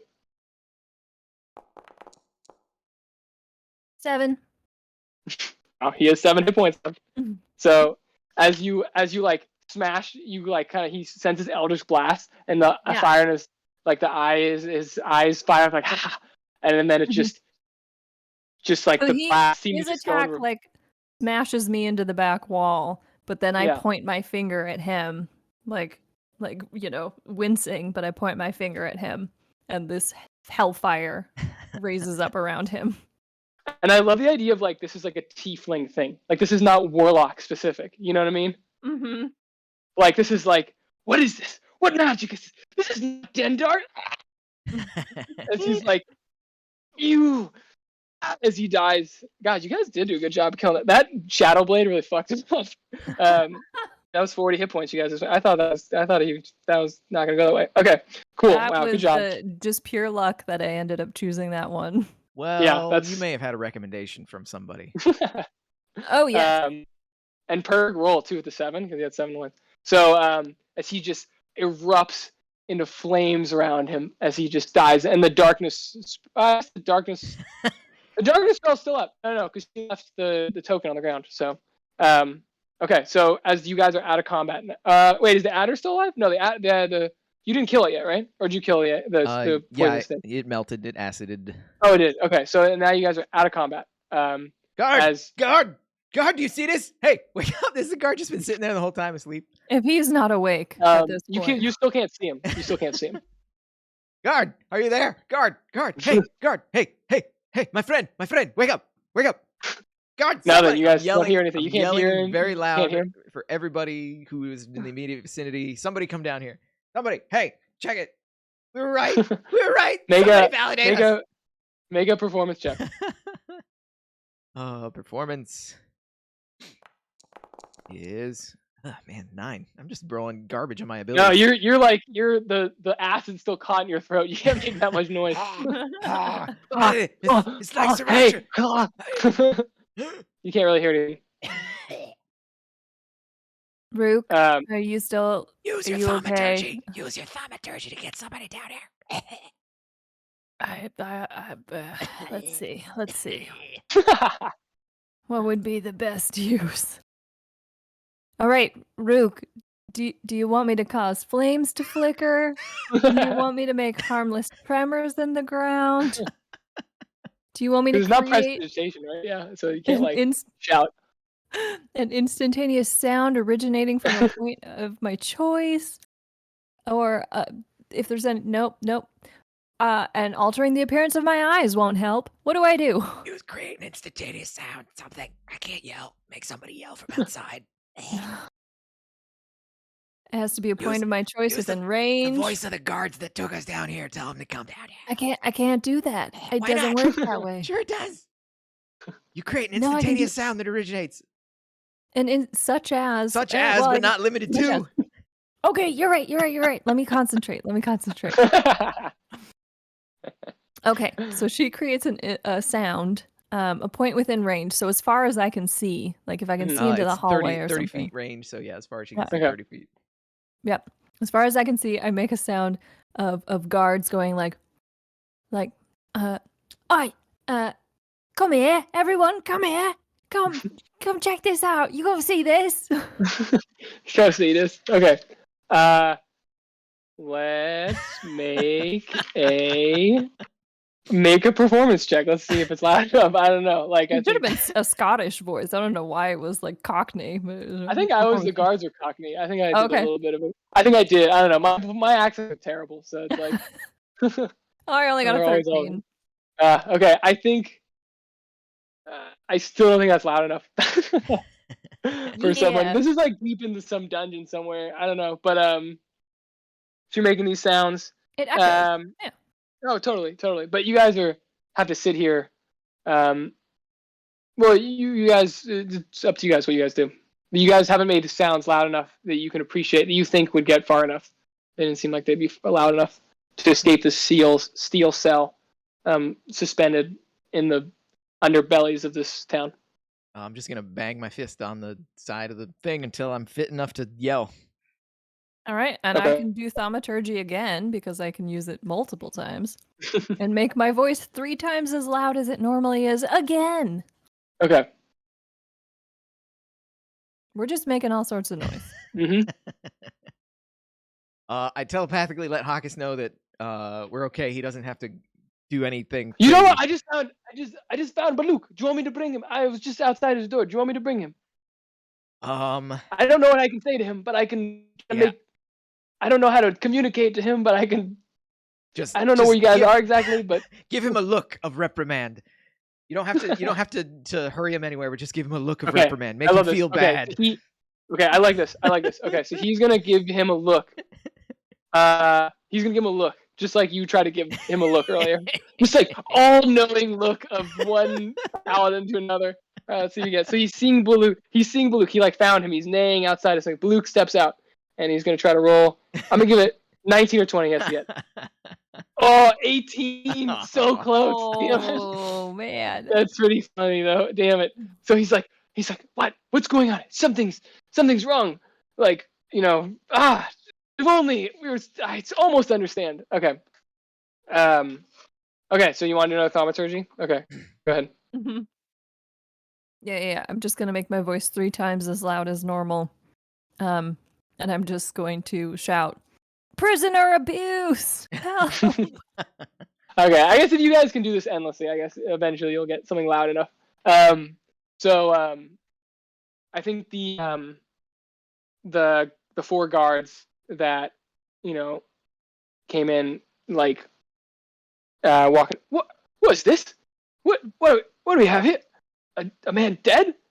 And a snake? What is it? And they're kind of like confused. Like, are you okay? What is going on? How did they get here? Attacked. How could you treat your prisoners like this? These ne'er-do-wells attacked us. Defenseless prisoners locked in a cage, and they tried to kill us. We told you. Did we not tell them, Sacria? This I have to take to Trimwell. This is concerning. This is definitely concerning. Come with me. Come, I'll take you. Another concern. Where's the guard? He's unresponsive. The old guard, is he okay? And then you see the guard like come back, and he's like pants like, what's happening? And he's like had just gone to the bathroom. Well, where were you? I went to the bathroom. You can't leave the bathroom. You're fired. 1 day till pension. No. My friend, it is our fault. It is our fault. Do not take it out on him. He says correct. Oh, it's so close to pension. It wasn't our fault. It was their fault. Don't take it out on him. He has worked hard. He has done nothing wrong. Do not fire him. Well, we'll see. We'll see what Timold says. So Timold says. So they're going to give you another audience with Timold. Is that what you want? He's like, come with me. Do you want to speak to Timold about this? Yeah, and we're going to take the body of the guy that we just killed. Yeah, definitely. And then say a prayer to Bahamut over his body as we're taking him upstairs. Yeah. So we fast forward, you guys back in the fucking thing. Acid dribbling down my jowls, in like down, my underwear. Yeah. I'm bleeding out of the back of my head. Yeah, exactly. And he's like, our eyes are half open. Yeah, he's like, I am so sorry. I say nothing. Clearly, I was wrong about this one. I do not speak. Clearly wrong about this one. So my bad.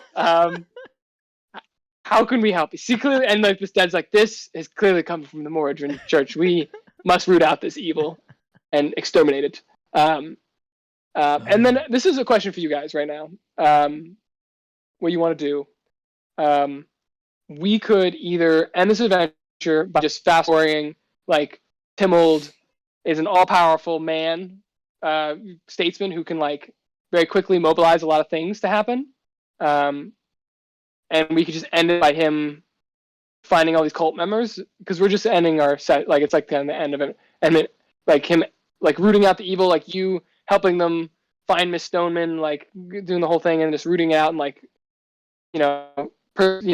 capturing all these people, or we can actually go through the motions and continue this adventure, and maybe it'll grow much bigger than what I just described.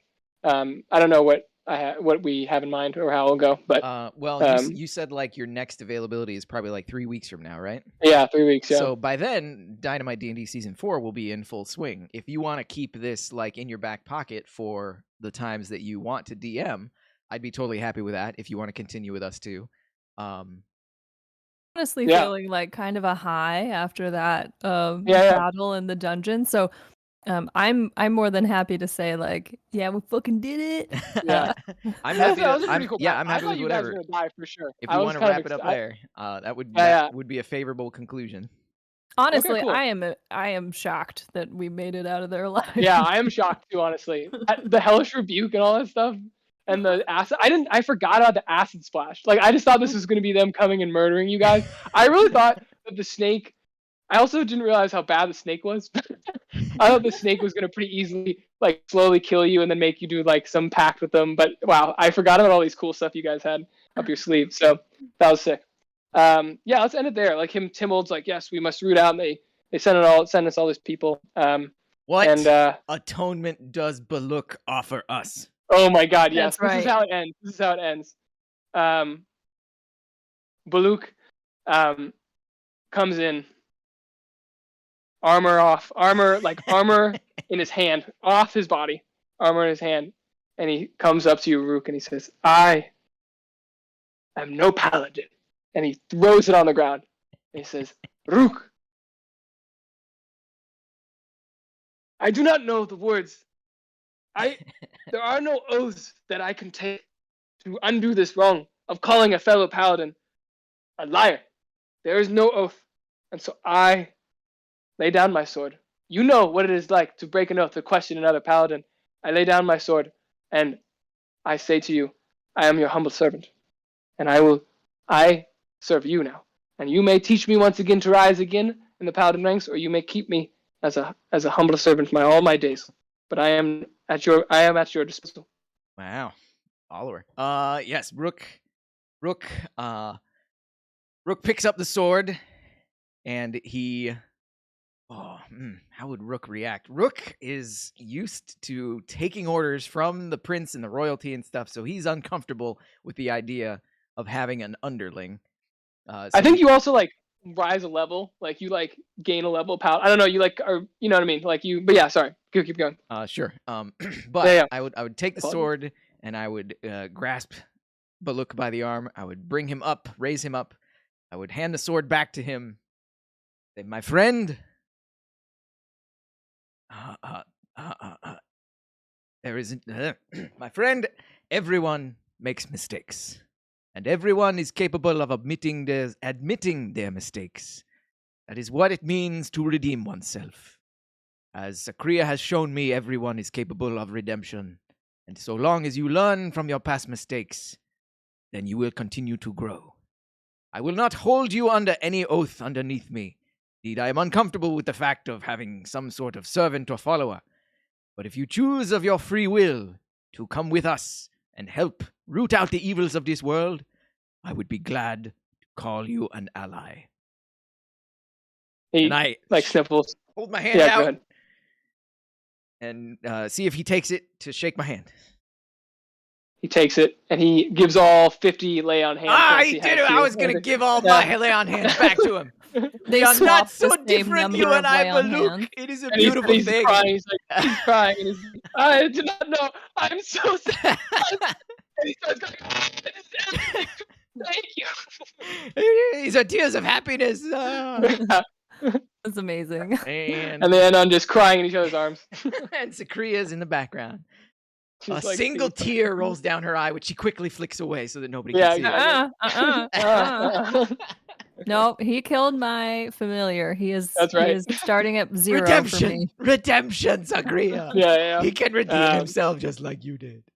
I will not attack him, but he is nothing to me. That's awesome. All right, well, fucking game, guys. Well done. That was awesome. Wait. Quick clarification. Oh, God, yeah. Quick clarification. Okay, so it was the nun and the choir guy and some of the other dwarves. But can we decide how they were disseminating the poison? Because I need that for closure. Oh my God, yeah. I think you go and you find their like hideout, and you see that they've been like infusing the snakes with your poison and just releasing them into these barracks at night. Okay. And then they just were going up to people and biting the little bites and then crawling away at night. Yeah, little like fine tooth bites that people wouldn't wake up from. Exactly. So that's like sort of what you find out there, and you can see that they're targeting children. And then in terms of the child in the dumpster, you find out that like someone had been running, like one of the like I think like someone had been running from these people and like left the child there and like their attempts to escape, and because like to try to draw them off and stuff like that. Cold-blooded. Like as they're bait. Yeah. Yeah, as bait, like they're trying to run away from it. So pretty Okay. cold-blooded. Well, quickly now with these bad actors weeded out, I like to believe that Sacria and Rruukk maybe stuck around for a little bit. We definitely and- searched for Ringle, the gnomish child, who we learned about at the very beginning of the adventure. Yes. Oh my God, Ringle. Yeah. And we also Yeah. we also would have set up like tried to set up like a committee of anyone who counts as sort of a therapist in this town. Yeah. And trained them to recognize normal nightmares from these like magical nightmares, Totally. these poison nightmares. So that and spread the word that anyone suffering from abnormal nightmares can come to this committee to discuss. Yeah. I love that. Like and then they have They have resources and you know, it's just a really friendly clinic full of nice people here just to help. very nice people. No, totally. And a lot of the children that are found basically that have and you're able to cure a lot of them. And all these people kind of are much happier from the whole experience. And yeah, you definitely.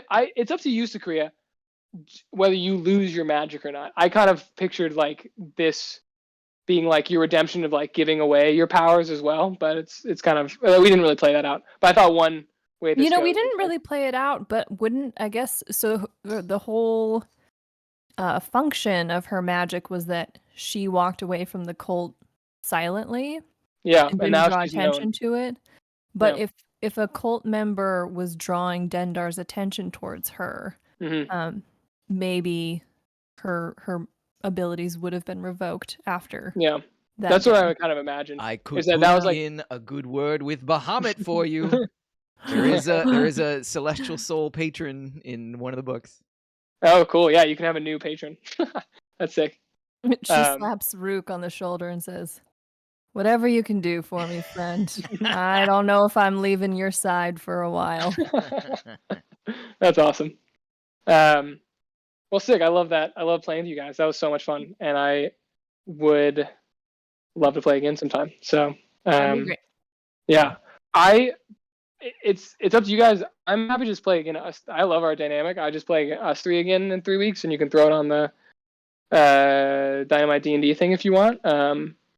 It's up to you, Steve, how you want to do your thing. If you want to actually schedule it out, I will totally reserve a slot for you and this group. Hold on, I got to check. So let's see, 3 weeks from now. Oh yeah, let me check. So today's the 22nd, so the 29th, the 5th, the 12th. Let me see. It's right after my. Okay, I have my Nourish shelf on the 10th. So then I have 11th. So I'm free on the 12th, and then I'm also, I think I'm gonna be free the 18th and the 19th. So 12th or 18th or 19th, I'm free. I could also hypothetically play. I'd have to let you guys know earlier, a little later, but I could play the week of the 12th through 18th. I could probably play at night for a few hours, but nothing like 4 or 5 hours. I could play for like 2 hours. Yeah. I could do the 12th. I can't do the 18th or 19th. Okay.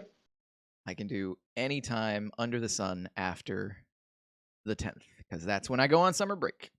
Hell yeah. I'm okay. totally available for anything. Sick. Let's say tentatively the 12th in the afternoon, or even in the morning or whatever. I'm free all day the 12th, so we can. I wouldn't mind a morning session maybe, just so I can figure it out. But Sure. okay. Sure. We'll figure it out, and then And yeah, we can talk about it more. I thought it's like kind of, it's up to you guys. I think it's like really cool adventure we started. I think we should play maybe with new characters. But we can like, I love this world we're building, and it's up to you guys because I've played it both ways, where you continue on the world that you're building together, right? So we have Hecseye, right? And there's artists and there's other regions, and you can be in different time periods. So like maybe before Hexeye's been founded or way after. So you're not like constrained by exactly what's going on in the time. But it'd be fun. It can be fun to be like these things we've created, like Icarus and the Paladins being Dragonborns and artists and all these things, that they can continue being like points of significance in our stories. The things feel more significant if they like have had some history with the group. I agree. So that can be really fun. Or we can do totally new things, and that's also really fun because then there's no constraints, right? You can be like, do anything you want, anything. There's no Dendar, there's no kingdoms. You can be totally different. So I'm really open to either, but I'm just maybe food for thought. We can decide next time we play. Cool. Yeah. Okay. Cool. Well, let's see. I'm gonna go. And then maybe next time we can also. I love the idea of having music in 2, so maybe we can try to figure that out if we can try that out next time. And we still didn't do any of the battle templates. I'm sorry. I'm just so bad at doing these battle templates on the fly. I feel like that's something I don't really know how to do. So, but maybe that would be useful. In the future. It's a little more friendlier for the style of gameplay where you prepare stuff in advance. It's a little hard to do on the fly, but not impossible. Yeah. I feel like maybe there's like a way to like, because we could draw on it, because that's what I used to have a battle map that I would just spread out and then like quickly draw general outlines and then place characters on it.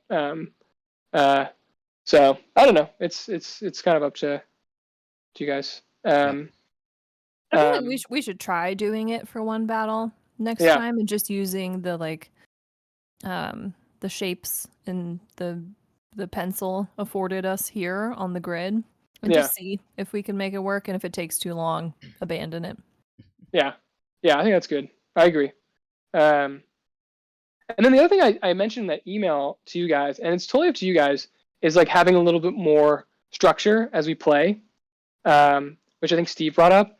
And I totally am on board. I think I love the, like, it's mostly made up, but I think we could add some overlying things of like, here, if we want to like really dig into like character development and things like that, we can like, and give our characters like more of an arc. You can like kind of decide maybe at the beginning, like, oh, this character really needs to have sort of this, maybe sort of something like this happen to them.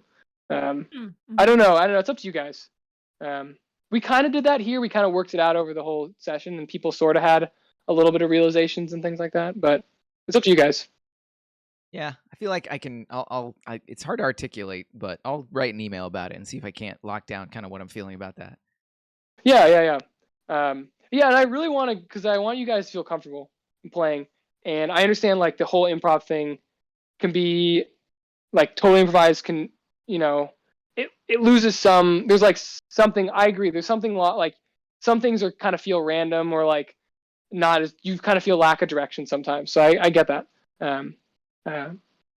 But I think it's so much fun. Like today, like I didn't want like Trimwald to be the bad guy or the good guy. And like I loved how we started and like we had that conversation and then it like went in a very different direction than I thought it was going to go. You know what I mean? Yeah. So I thought that was really fun. So I don't want to like, have exact scenes set out or like places we have to go one after another. Yep. Yeah. But write an email. We can talk about it more. But I'm super excited to play with you guys again. Yeah, it's totally fun. I'm gonna wrap it up with the stream. Thank you, anybody who's still in chat, hanging out, watching. This has been Dynamite DnD with special guest DM Michael, running an excellent improv adventure with Rruukk the Paladin and Sacria the warlock. Once again, I'm Steve. That's Carissa. That's Michael, and we will all see you in Dynamite D&D Season 4, which is set to start right around June 13th, thereabouts somewhere. Stick around, and it'll be a good time. Once again, if you want to keep following Dynamite D&D, look below. We have a Twitter page, an Instagram page, a Discord server, which you can join. And if you're really feeling it, you can donate to the Patreon. The rewards in the Patreon are small, but they're fun. The reward that is most often used is the Kobold level reward, where you get a by name shout out at the end of every stream, which is happening right now. Thank you so much to our Kobold level patrons. Drunk Kids Gaming, thank you so much for your patronage. Time Jumper, thank you so much for your patronage. Reggie, Bring It, thank you so much for your patronage. And California Carl, thank you so much for your patronage. We'll see you next time, everybody. Thanks for joining us. Have a good time. All right, stream is done.